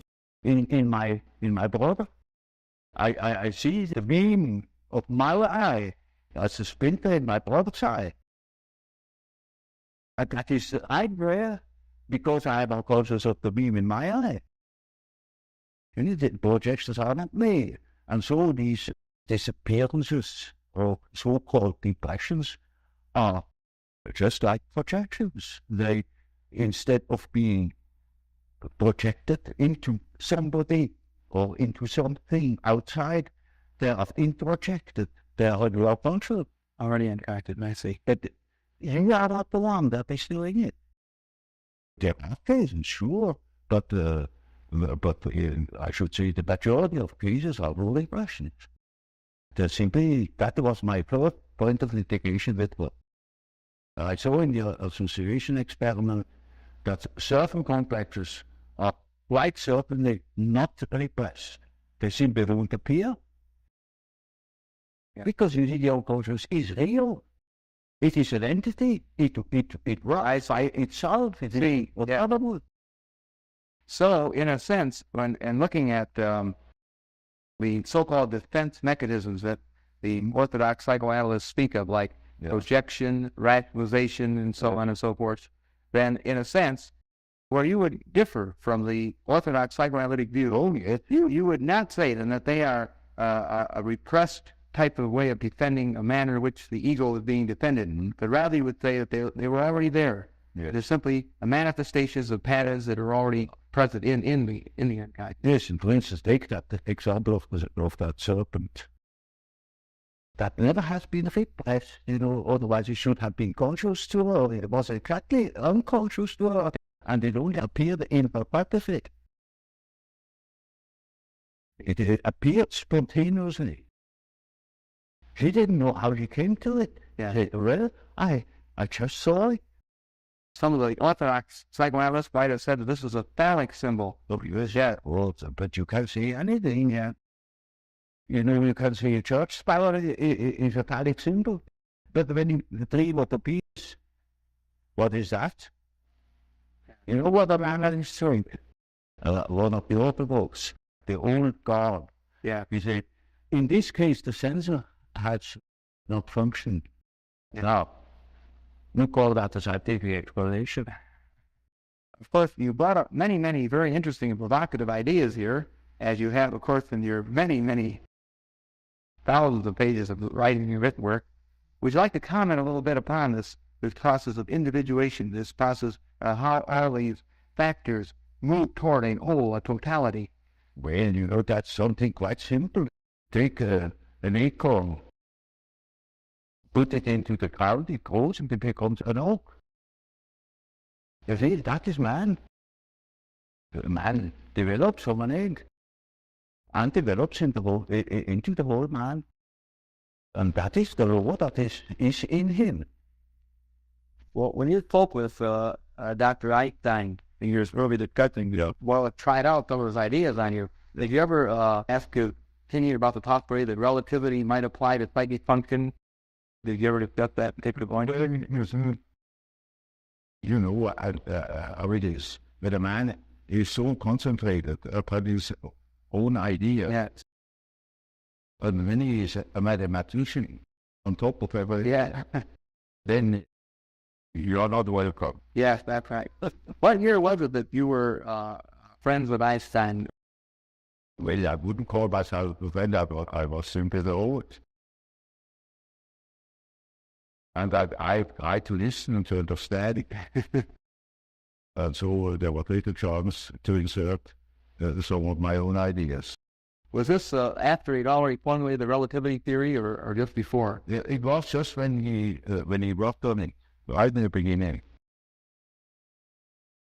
It was very interesting, very interesting. In your dealings with Professor Toynbee, have you got rather interested in his ideas of history? Oh, yes, you see his ideas about the life of civilizations. That is only by archetypal forms.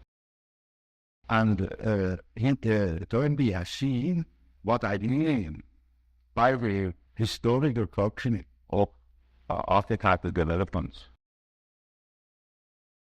See, that is a mighty important determinant of human behavior that lasts for centuries or for thousands of years and expresses itself in synonyms.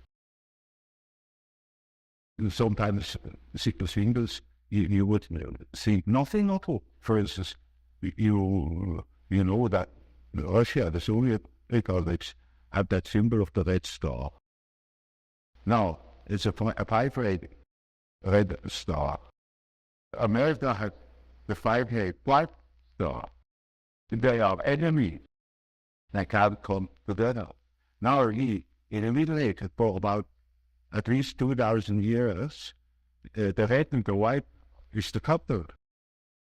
That is ultimately destined to marry each other. And so America is a sort of matriarchy as much as most of the money is in the hands of women. Yeah, right. And Russia is the land of the little father. I think that's a patriarchy. And so is his father and mother, you know. The white woman, in the Middle Ages, they call it the white woman, the Eugenia Panita, and the servus rubius, the red slave. Well, it seems to be a very fundamental part of your writing and your ideas, and it's encased in the term mandala. Yeah. Now, this seems to be sort of an ultimate realization, direction, and I would certainly be most interested in hearing your observations on this idea. Well, mandala is just one typical archetypal form. It is what they call in alchemy quadratura circuli, the square in the circle, or the circle in the square. And it is an age-old symbol that goes right back in the prehistory of man, and is all over the world. And it either expresses the deity or the soul. And in these two terms are psychologically very much related, which doesn't mean that I believe that God is a soul, or that the soul is God. I make that statement that there is a psychological relation And that can have plenty of elements for it. And it is a very important archetype. It's the archetype of an inner order. It is always used in that sense, either to make the arrangement of the many aspects of the universe, a world scheme, or the scheme of our psyche. And it expresses the fact that there is a center and a periphery. And it tries to embrace the whole. It's a symbol of wholeness. In a moment where we should say during a treatment, when there is truth, disorder, and chaos in a man's mind, then this symbol can appear as in the form of a mandala in a dream, or when you may imagine like a catastrophe or something of the sort.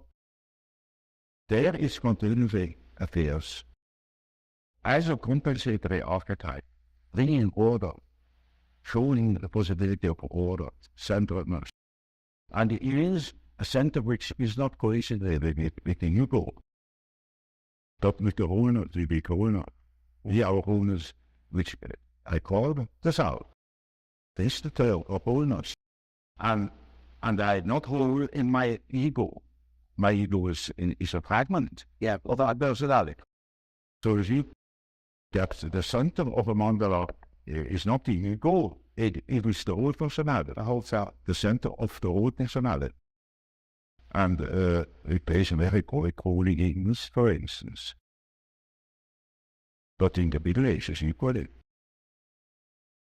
And then it has been lost. It has been thought of a mere allegorical, decorative motive. But as a matter of fact, it is a highly important and highly autonomous symbol that appears in dreams and so on, or in folklore. We usually say that the main archetype. And speaking of this totality, you would say it's very unified in the self, and of course, like you suggested here, there's the mandala, is this very important archetype symbolizing this balance, I believe. Yes. Of course, sometimes we try in psychology to start from whatever totality does exist in the individual and try to sort of look into underlying motivation. And we have recently used a great deal of certain type of testing that we call projective tests. And as you've already suggested, and we all know, of course, very well, that you played a major role in developing this point of view with your word association method. What are the ingredients of the word association test? What is involved in the use of it? You mean the practice? Yes, the method for use of it, yes. Well, you see, in the beginning, when I was a young man, of course, I was completed this tutorial, but patience. I didn't know where to begin or what to say. And the association at Freud has given me the chance to offer access to their approaches. I learned about the things that they not telling in. And I got a deep insight into the thing they did not know. And they discovered what they did. Now, would you say that from responses, and as you say, complexes, are sort of a myriad of blocks? Of course, this word complex, I know, is the originator, it's used very widely now. You know, the diffuse between the complex, that is what I learned. Now, do you hope from these complexes or emotional blocks that you uncover as you administer this test to get at materials of the personal unconscious or the racial unconscious or all of the fact? And no, in the beginning there was no question about collective unconscious like that. It was chiefly the ordinary personal contact. Yeah, I see. You weren't expecting to get it like that. Among hundreds of complex associations there might appear an archetype element, but that wouldn't show particularly. You know, it is like a workshop, a superficial orientation. You knew really large about, I believe, did you not? No, he had circumvented me as much as possible. Yeah. But did you get to know him personally? No, you did not. I did not. Absolutely. And his into the next expensive ideas, of course, in talking a great deal about your introversion and extroversion ideas. I was an optimist because I had first survey this year that is unpopular.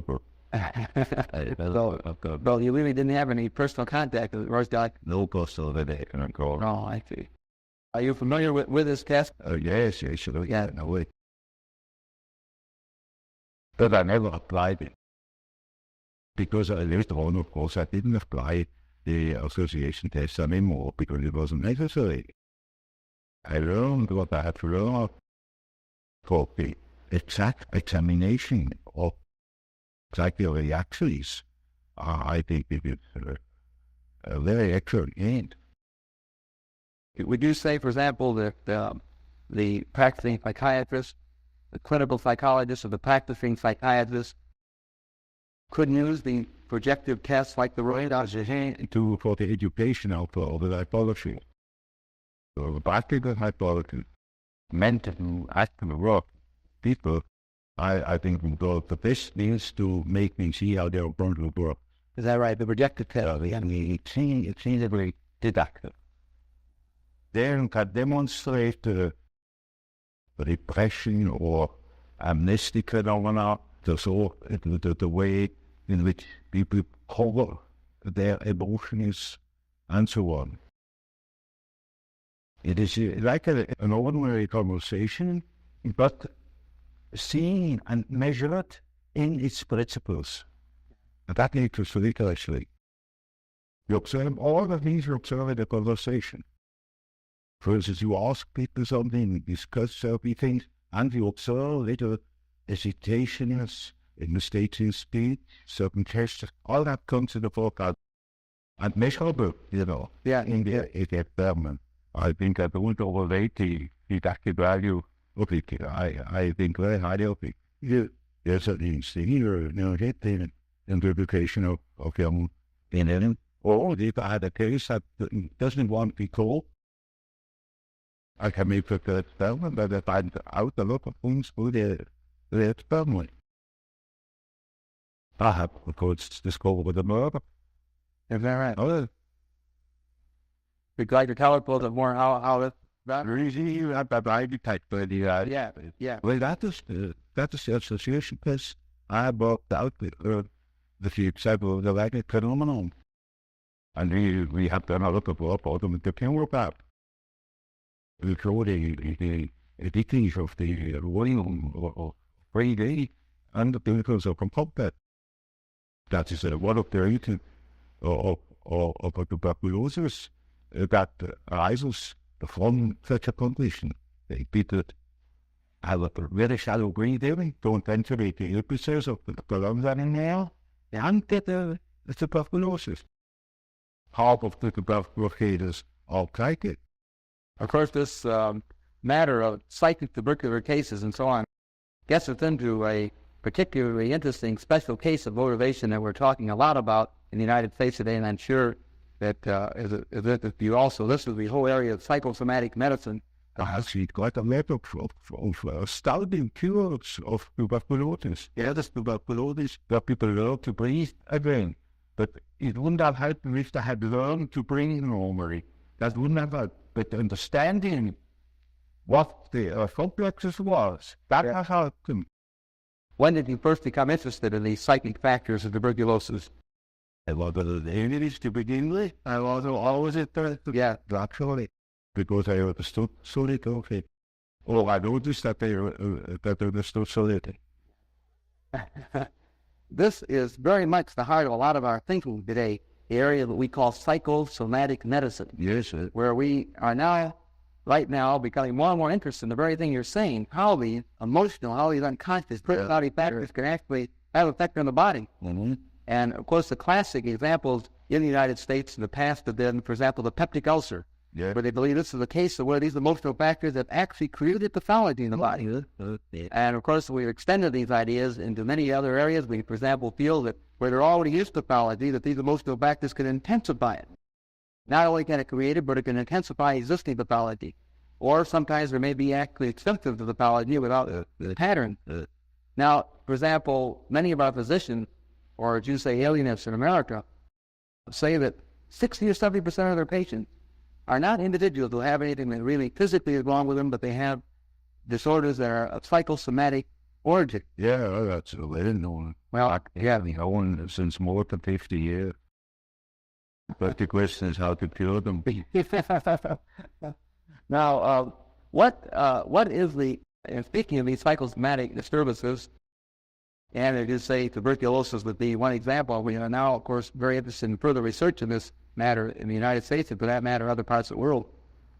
Do you have any ideas as to why the patient selects this type of symptom? He doesn't select them. You got an argument to him.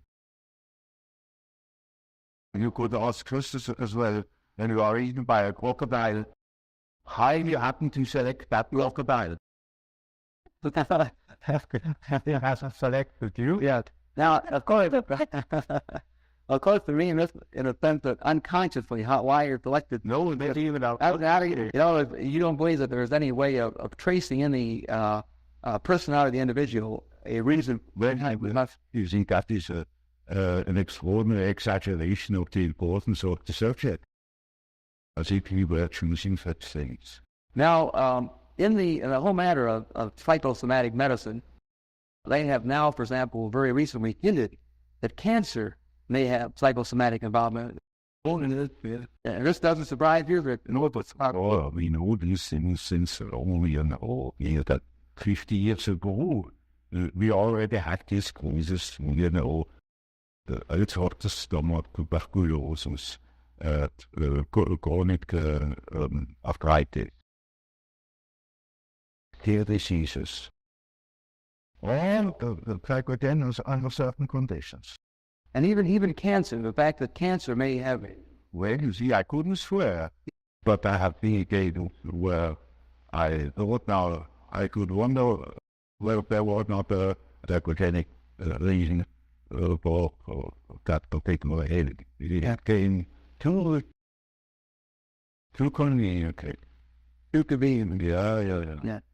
And so some of the studies that, for example, in the United States show that, for example, Jewish women practically never get cancer in the vaginal region. Yes. We're more often to get cancer, say, in the breast region, as one example. Yes. Well, many things can be found out about cancer, I'm sure.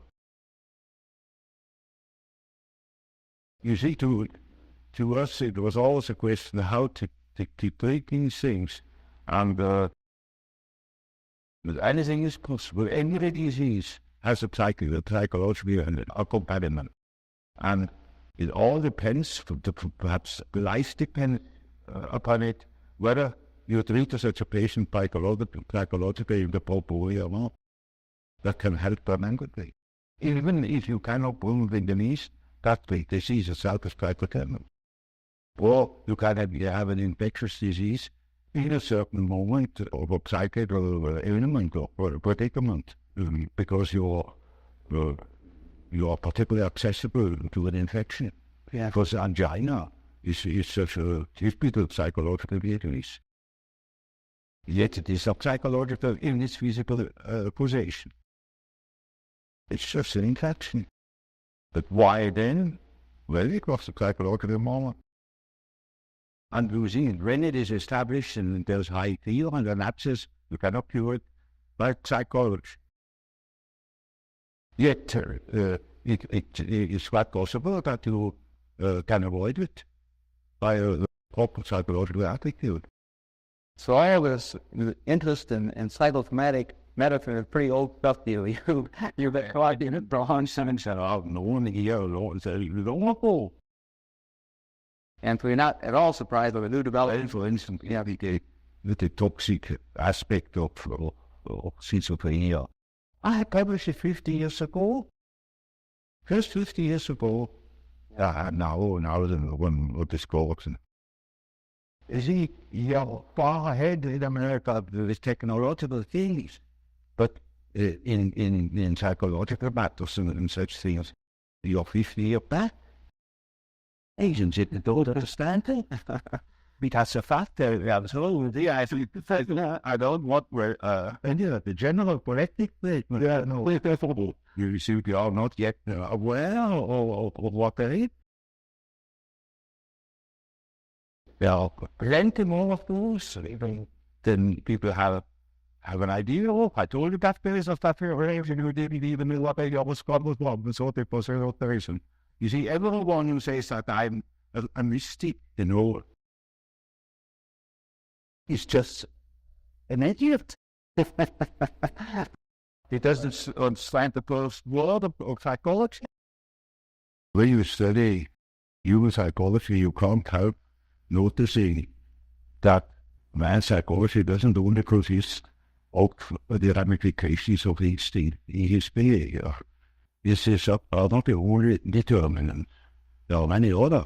And the study of man from his biological aspect only is by far insufficient to understand human psychology. It is absolutely necessary that you study man also in his social and general environments. Because here, for instance, the fact that there are different kinds of society, different kinds of nations, different traditions.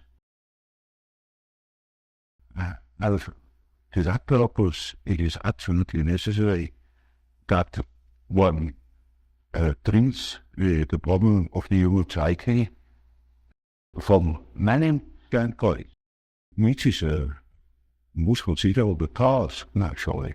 Thus, after my association experiment, when I realized that there is obviously an unconscious, the question arose, now, what is this unconscious? Does it consist merely of remnants of conscious activities, or are there beings that are practically forever unconscious? In other words, is the unconscious factor in itself? And I soon came to the conclusion that the unconscious must be a factor in itself, because I observed time and again that, for instance, the people's dreams or schizophrenic patients, delusions, fantasies, contain the motive which they couldn't possibly have acquired in our surroundings. This depends upon the fact that child is not born tabula rasa, but is a definite mixture of or combination of genes. And although the genes seem to contain chiefly dynamic factors of a certain behavior, they have a tremendous importance also for the arrangement of the psyche. Inasmuch as it appears naturally, before it appears you cannot study it, but in as much as it appears, it has certain qualities, it has a certain character, and that must depend upon the elements born in the child. So factors determining human behavior are born with the child and determine its further development. Now that is one side of the picture. The other side of the picture is the individual lives in connection with others in certain definite surroundings that will influence the human combination of qualities. And that is now also a very complicated factor, because the environmental influences are not merely personal. There are an amount of objective factors. The general social conditions, laws, convictions, ways of looking at things, of dealing with things. Now, these things are not of an arbitrary character. They are historical. There are historical reasons why things are as they are. And as there are historical reasons for the qualities of the psyche that is born, there is such a thing as the history of man's evolution in the past years. And that shows that a real understanding of the psyche must consist in the elucidation of the history of the human race. The history of the mind, for instance, as of the biological factors in the biological data. So, when I wrote my first book concerning the psychology of the unconscious, I already had formed a certain idea of the nature of the unconscious. To me, it was then a living remnant of the original history of man, living in his surroundings. A very complicated picture. When I wrote my first book concerning the psychology of the unconscious, I already had formed a certain idea of the nature of the unconscious. To me, it was then a living remnant of the original history of man, living in his surroundings. A very complicated picture. My material then, my empirical material, was formed chiefly by analytics, by cases of schizophrenia. And there I had observed that there are, chiefly in the beginning of a disease, inventions of fantasies into conscious life, fantasies of an entirely unexpected sort, makes bewildering to the patient, that gets quite confused by these ideas, and he gets into a sort of panic, because he never before has thought such things. They are quite strange then, and equally strange to his physician. The atheist is equally dumbfounded by the peculiar character of those fantasies, and therefore will say that man is crazy and thinks such things. Yeah, they think that, and the patient agrees with him, and all the more he gets into a panic. So, as a unionist, I got it to be really the task for psychiatry to elucidate that thing that brought me to consciousness. His voices, these delusions. In those days, that is, mind you, more than 40 years ago, or over 50 years ago, I had no hope to be able to treat these cases or to be able to help them. But I had a very great scientific curiosity, and I wanted to know what these things really were, because I thought that these things had a system. They were not merely chaotic, decayed material, because there was too much sense in those fantasies. So what I did then was I studied cases of psychogenic diseases like hysteria, hystericism, somnambulism, and such things, where the content that's coming from the unconscious were in a readable condition, in an understandable condition. And then I saw that, in contradistinction to the schizophrenics, the mental contents of hysterics were of a uniquely understandable character. They were even elaborate, dramatic, suggestive, insinuating. So one could work out a second personality. Now, that is not the case of schizophrenia.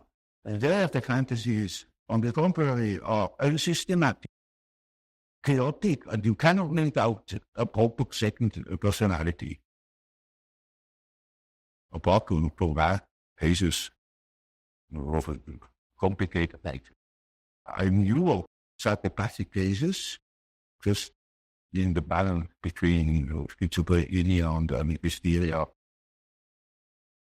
where ideas came up, delusions that were not exactly hysterical, because they were singularly difficult to understand. It was sort of strange eruptions, and I thought that these cases could give me a better understanding. So I took the opportunity when Professor Flurma, the old professor of psychology and philosophy at the University of Geneva, when he published a case of an American girl who had bestowed upon him a series of half-poetic and romantic fantasies.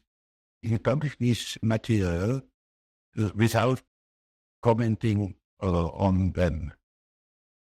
He gave it as an example of creative imagination. Now, when I read those fantasies, I saw this is exactly the material. And I was always a bit afraid when I tell of my personal experiences with patients that they would say, oh, this is a really suggestion, you know. I took that case because I surely had no hand in it. It was old Professor Fleur, an authority. He was a friend of William Chase. I knew him personally, a very fine old man. And he certainly wouldn't be accused of having influenced the patient.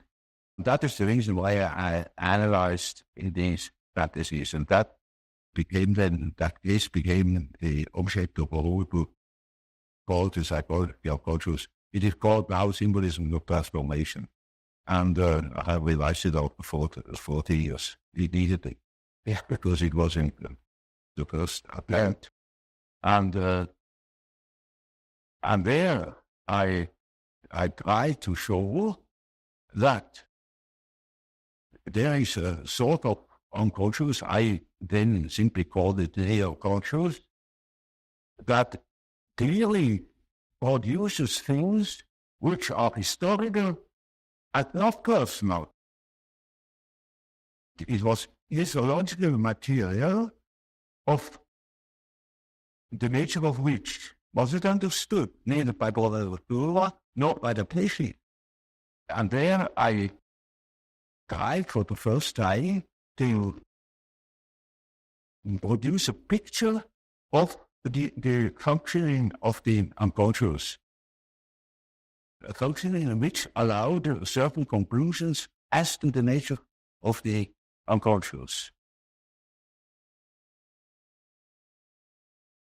Then, after I had written that book, that cost me my friendship with Freud because he wouldn't accept it.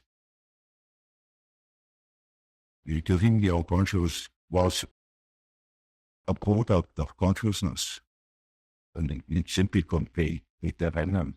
I mean, it was a sort of storm where all the discarded things of consciousness were heaped up and wrecked. But to me, the unconscious then was already a matrix, a sort of basis of consciousness of a creative nature, namely capable of autonomous acts, autonomous intrusions into consciousness. In other words, I took the existence of the unconscious for a real fact, or for a real autonomous factor capable of independent action. And now that was a problem, a psychological problem of the very first order. And that made me think seriously, because the role of philosophy nowadays has not yet recognized this fact, that you have a counter actor in our unconscious, that in our psyche there are two. Consciousness is one factor, and there is another factor, equally important, that is your conscious, that can interfere with consciousness in any kind of places. And of course, I say to myself now, this is very uncomfortable, because I think that I am the only master in my house, but I must admit that there is another somebody in that house that can play trick. And I had to deal with the unfortunate victims of that interference every day in my thesis.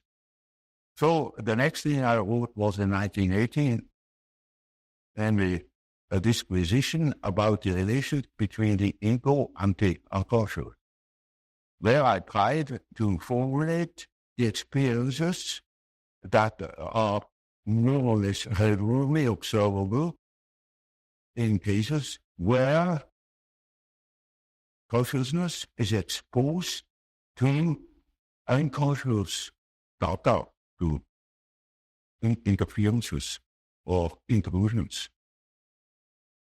where the unconscious is considered as an autonomous factor that has to be taken seriously,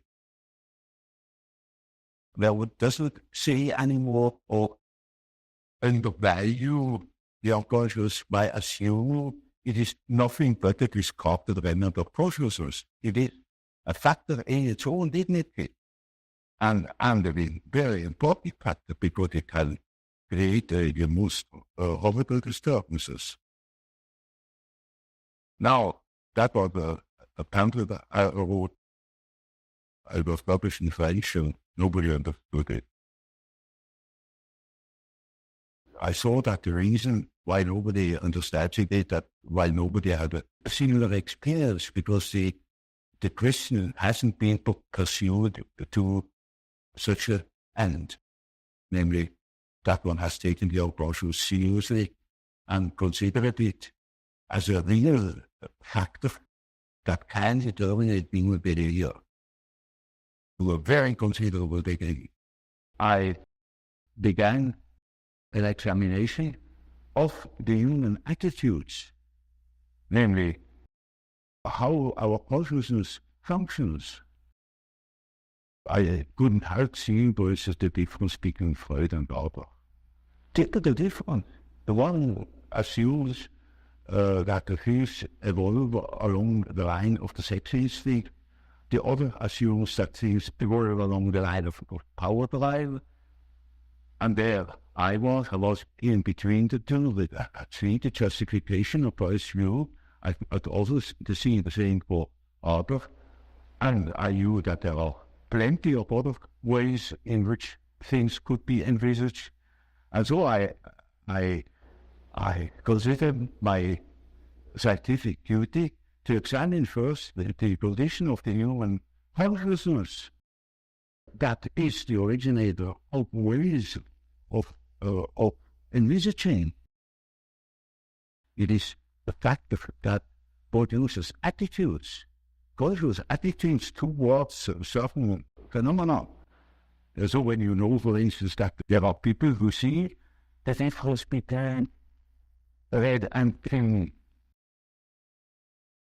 you can take it for a fact that everybody sees that difference. Not at all. There are cases of totemism and so on, you know. The one sees this, the other sees that, and I tried to find out what the principal differences were. And that is the book about the types. So first is introverted, extroverted attitude, then the functional aspects, namely each of the four functions is predominant. Now, mind you, these four functions were not a scheme I had invented and applied to psychology. On the contrary, I took quite a long time to discover that there is a lot of type, but distinctly type. Because I thought my type is of course that is human. It is not. There are other people who decide the same problems I had to decide in an entirely different way. They look at things in an entirely different way. They have entirely different values. They are versus feeling types. And so, after a while, I discovered that there are mythological types. It gave me much trouble.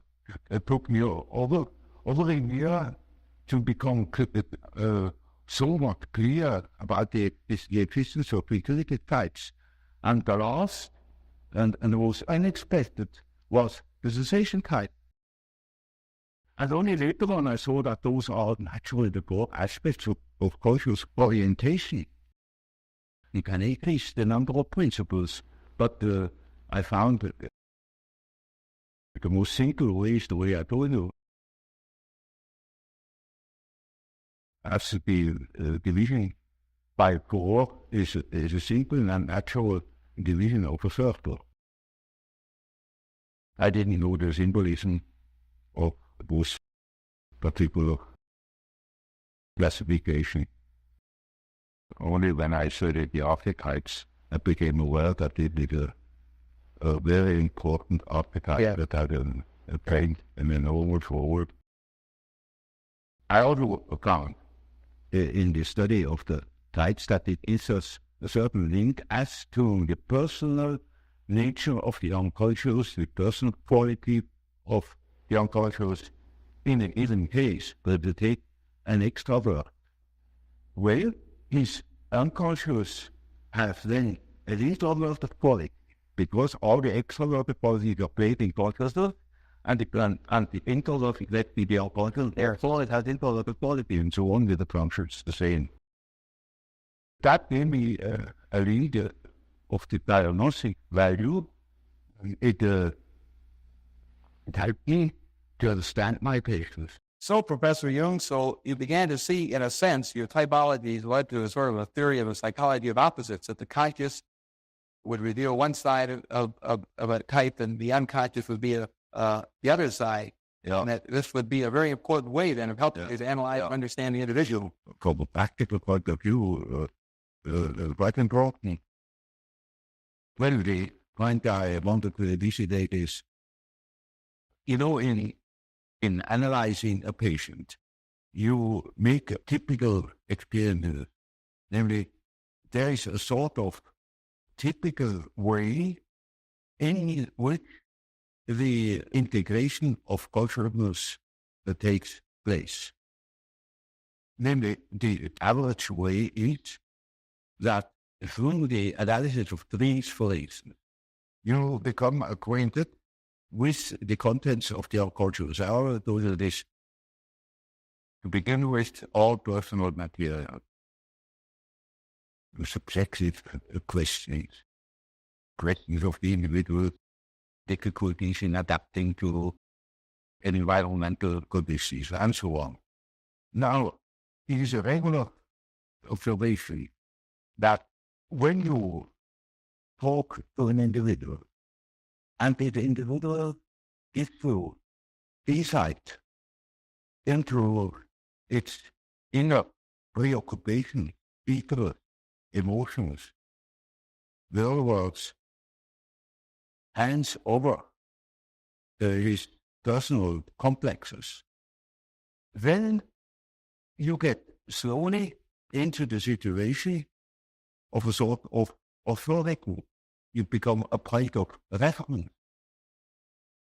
You are in possession of all the important items in a person's development. I remember, for instance, Anna is a very well-known American politician, and he told me any amount of the secrets of restraint. And suddenly he jumped up and said, "Thank God, what have I done? You know, you got $1 million. Say what I have done now." I said, "Well, I'm not intelligent. You can sleep in peace. I cannot betray you. I forget it within a fortnight." Now, you see, that shows that the things people hand out are not merely in different forms. When it comes to something important, emotionally important, then they hand out themselves.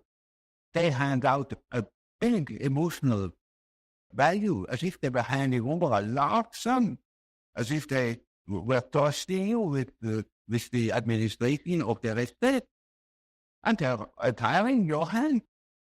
Often I hear things that could mean in those people, actually, if it probably known. Or it would give me, if I should have any blackmailing tendencies, unlimited power to the blackmailing. Now, you see, that creates an emotional relationship to the enemy. And that is what Freud called the platform, which is a central problem of analytical psychology. It is just so as if these people had handed out their whole existence. That can have very peculiar effects upon the individual.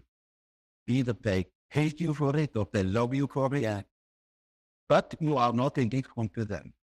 And there is then a sort of emotional relation between the patient and the doctor.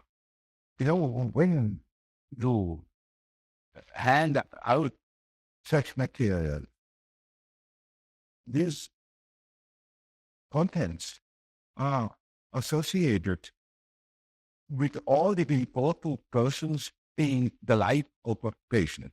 Now, the most important persons are usually father and mother. That comes up from childhood. The first troubles are with our elder. So, in handing over your infantile memories about the father or about the mother, you hand over also the image of father and mother. Then it is just as if the doctor had taken the place of the father, even of the mother. I had quite a number of male patients that called me Mother You, because they handed over the mother to me. Yeah, she was very enough. But you see, that's quite irrespective of the personality of the analyst. It is simply disregarded. He functions as if he were the mother, or he functions as if he were the father, the central authority. Now, that is what one calls the physical case of projection. Now, Freud doesn't exactly call it projection, he calls it transference. That is an allusion to the old and superstitious idea of handing over the transferring disease upon an animal, or handing over the sin upon a scapegoat, and scapegoat takes it out into the desert to make it disappear. So they hand over themselves in the hope that I can swallow that stuff and digest it for a day. And so I am in the capability and have a high authority. Naturally, I'm also persecuted by the corresponding resistances, but all the manifold emotional reactions they have had against their Now, that is the stuff you have to work through in analyzing the situation. The patient interpretation is not free. It's totally dependent upon the doctor, like a patient with an open abdomen on the operating table. In the eyes of the surgery, you got better or worse. So the thing must be finished. And so we have to work through that condition in the hope that we arrive in a situation where the patient is able to see that I am not the father or not the mother, that I am an ordinary human being. Now, everybody naturally should assume that such a thing would be possible, that a patient could arrive at such an insight when he is not a complete evil, that I am just a doctor, and that emotional figure of their fantasies. But that is very often not the case. I had a case that was an intelligent young woman. She was a student of philosophy, very good mind, where one could expect easily that she would see that I am not parental authority. But she was actually unable to get out of this delusion. And in such a case, one always has recourse to the dreams. It is just as if one would ask the unconscious, now what do you say to such a condition? You see, she says within the unconscious, of course, I know you are not my father, but I just feel like that. It is like that. I depend upon you. And I say, now you see what the unconscious says. Now the unconscious produces dreams in which I really assume a very curious role. She was the little infant. She was sitting on my knees. I held her in my arms. I was a very tender father to the little girl, And the last dream of that series was, I cannot tell you all the dreams, was that it was out in nature. I stood in a field of wheat, field of wheat that was ripe for harvest. I was a child, and I held her in my arm like a baby. And the wind was blowing over that field of wheat. Now, when the wind is blowing over wheat field, these waves, the wind fear. And with these waves, I swayed like that, and putting her as if it were to sleep, And she felt as being in the arms of the Godhead. So now the harvest is ripe. And I was telling her. And I told her, you see, what you want and what you project into me, because you are not conscious of it, is you have the idea of a deity you don't possess. Therefore, you see it in me. That clicked. Because, she had a rather intense religious education. Of course, it all vanished later on. And something disappeared from her world. Her world became merely personal. And that religious conception of the world was non-existent at hand. And so she suddenly became aware of an entirely image that comes fresh from the archetype. She had not the idea of a Christian God or of an Old Testament Yahweh. It was a heathenish God. You see, a God of nature, of vegetation. He was the wheat himself. He is the spirit of the wheat, the spirit of the wind. And she was in the arms of that Numen. That is the living experience of an archetype. Now, that made a tremendous impression upon that girl. And instantly, it clicked. She saw what she really was missing, that missing value, that was in the form of a projection in myself and made myself indispensable to her. Yes. Now, that is a numinous experience, you see.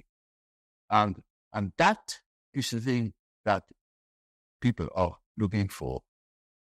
An archetypal experience that gives them an incorruptible value.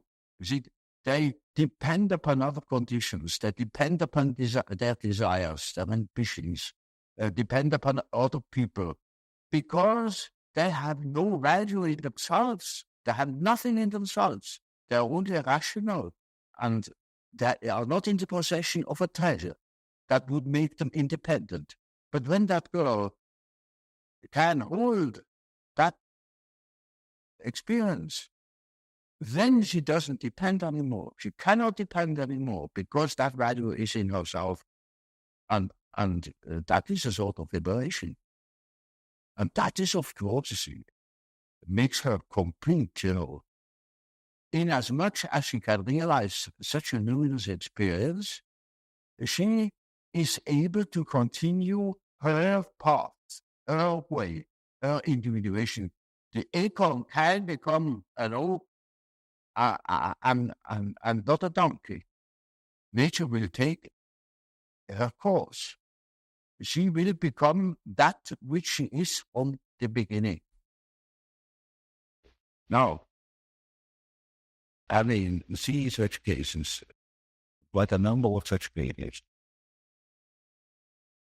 That, of course, has given me a motive to study the archetype, because I began to see that the structure of what I then call the collective unconscious is really a sort of agglomeration of such typical images, of which each has a numinous quality, The archetypes are at the same time dynamic.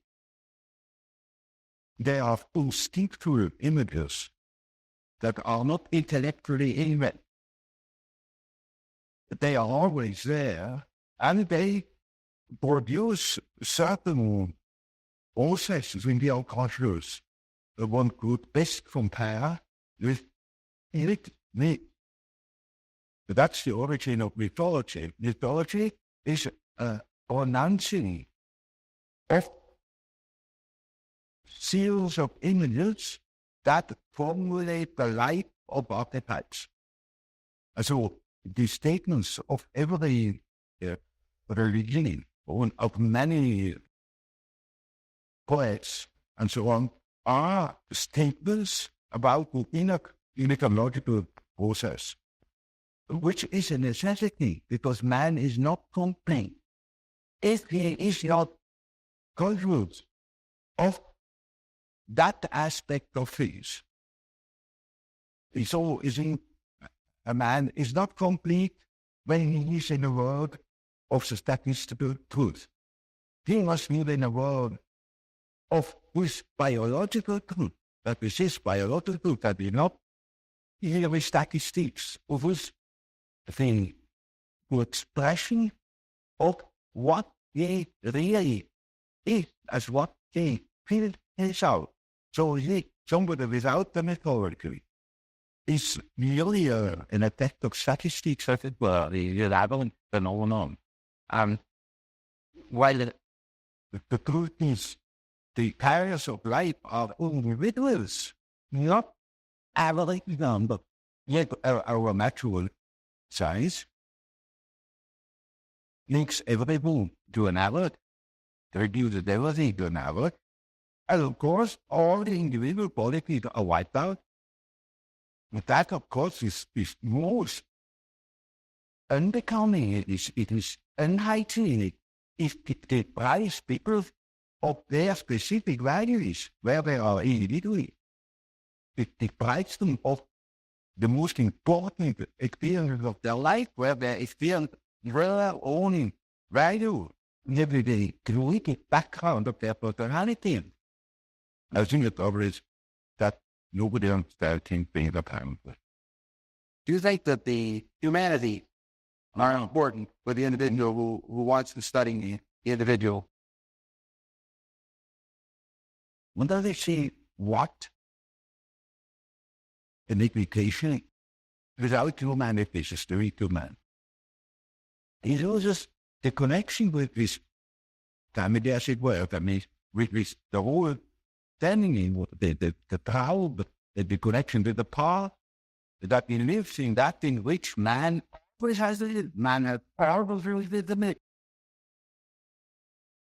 And we think we are able to be born today and to live in normal, without that it is as absolutely abnormal, because man is not learning every day. He was born in a specific historical setting with the specific historical qualities, and therefore he is only complete when he has a related to the state.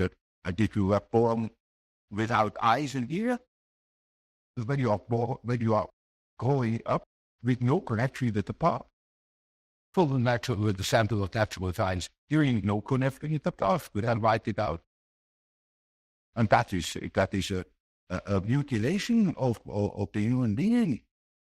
Now I go to my back to the idea that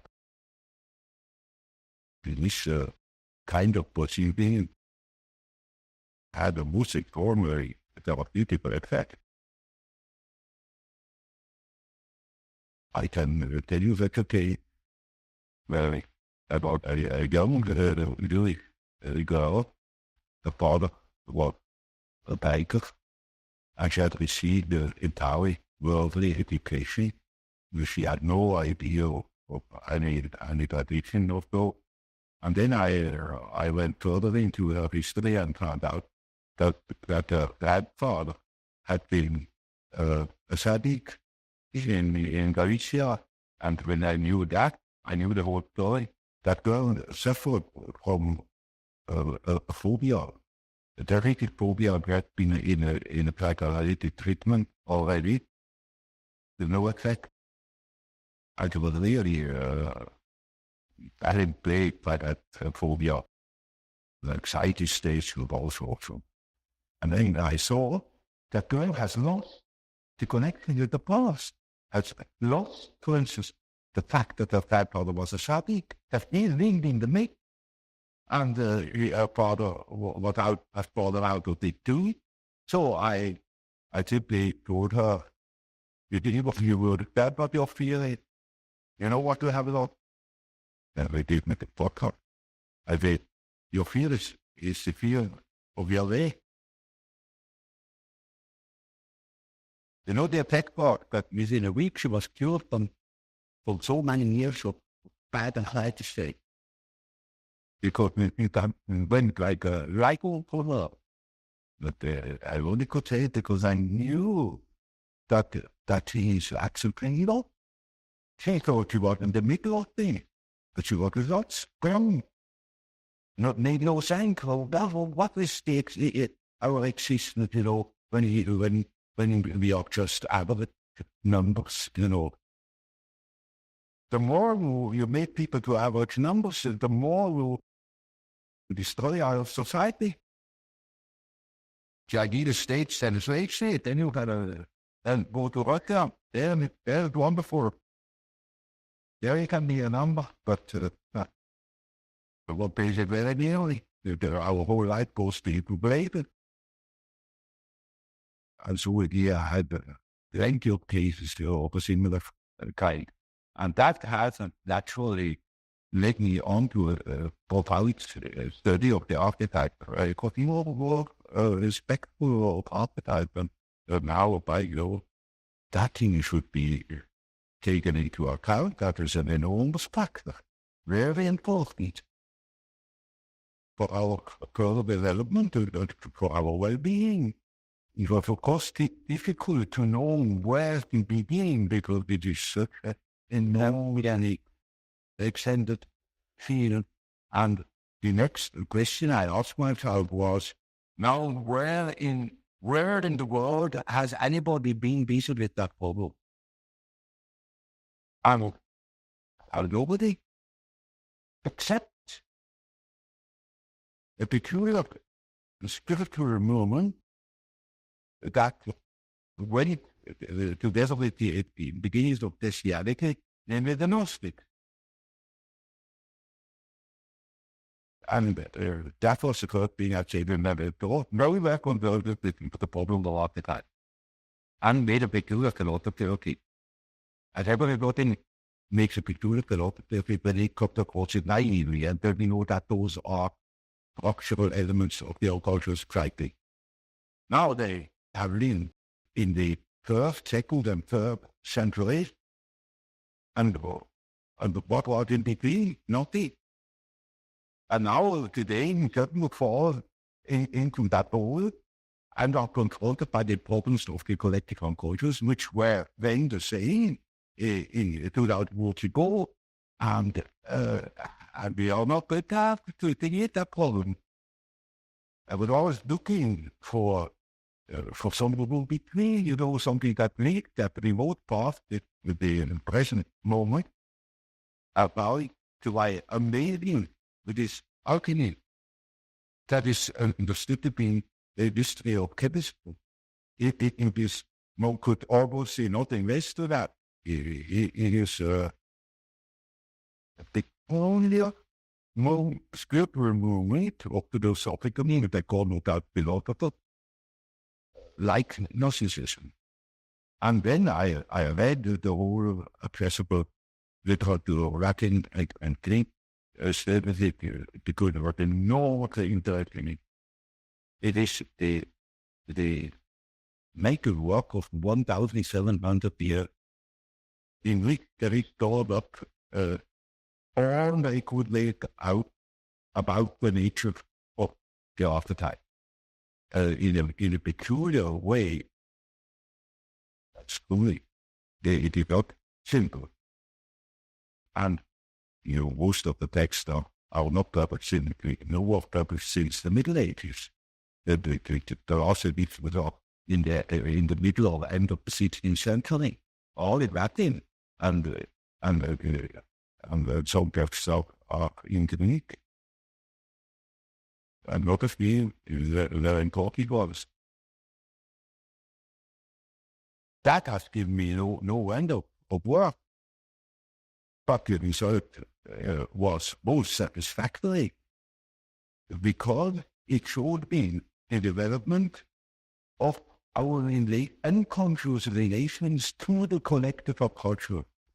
And the variations our consciousness had undergone. While being unconscious term, which needed mythological images. For instance, such phenomena as in people of soul, that are psychical phenomena, and we've got to understand these things. It's just as so as a terrific epidemic of typhoid fever, the breaking out, and they say, now this is typhoid fever. Using that now means we can take on in all its dimensions, and nobody knows anything about it. Nobody takes care of the water supply. Nobody thinks of its handling, the meat or something like that. Well, simply states that this is a phenomenon, yes, but what doesn't understand it. And to me, of course, it was an enormous problem because it was a factor that has determined the fate of millions of European people and of America. Nobody can deny that he has been influenced by the war. But that is all it could do. And that's all psychology, alchemy psychology. But you only come to an understanding of these things when you understand the background from which it springs. And so, of course, I cannot tell you in detail about about alchemy. It is in the basis of our modern way of producing things, and therefore it is as if it were right, but because it's special to culture. It's a wonderful picture of how the development of archetypes, that means the world of archetypes, looks when you look upon them as if from a wall, and maybe from today you look back into the past and you see how the present moment has evolved out of the past.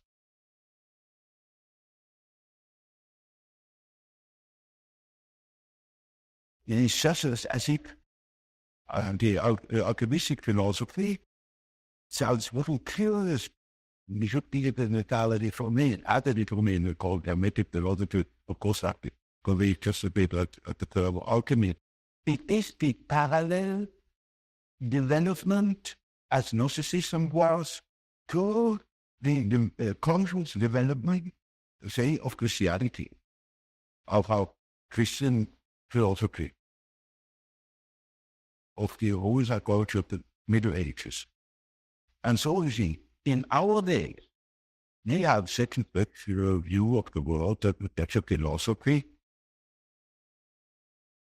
But in the occultism, we have a different one. And that's we can see through the example of the alchemistic philosophy that moves towards the medieval consciousness, exactly like the unconscious behaves to ourselves. And we can construct or even predict the unconscious of our day when we know what it has been yesterday. And that will, in a few words, the development of my idea without going into detail. For you, Ron, not the great email algorithm, unless you're writing, of course. Well, people have been looking to put by That is right off the fact that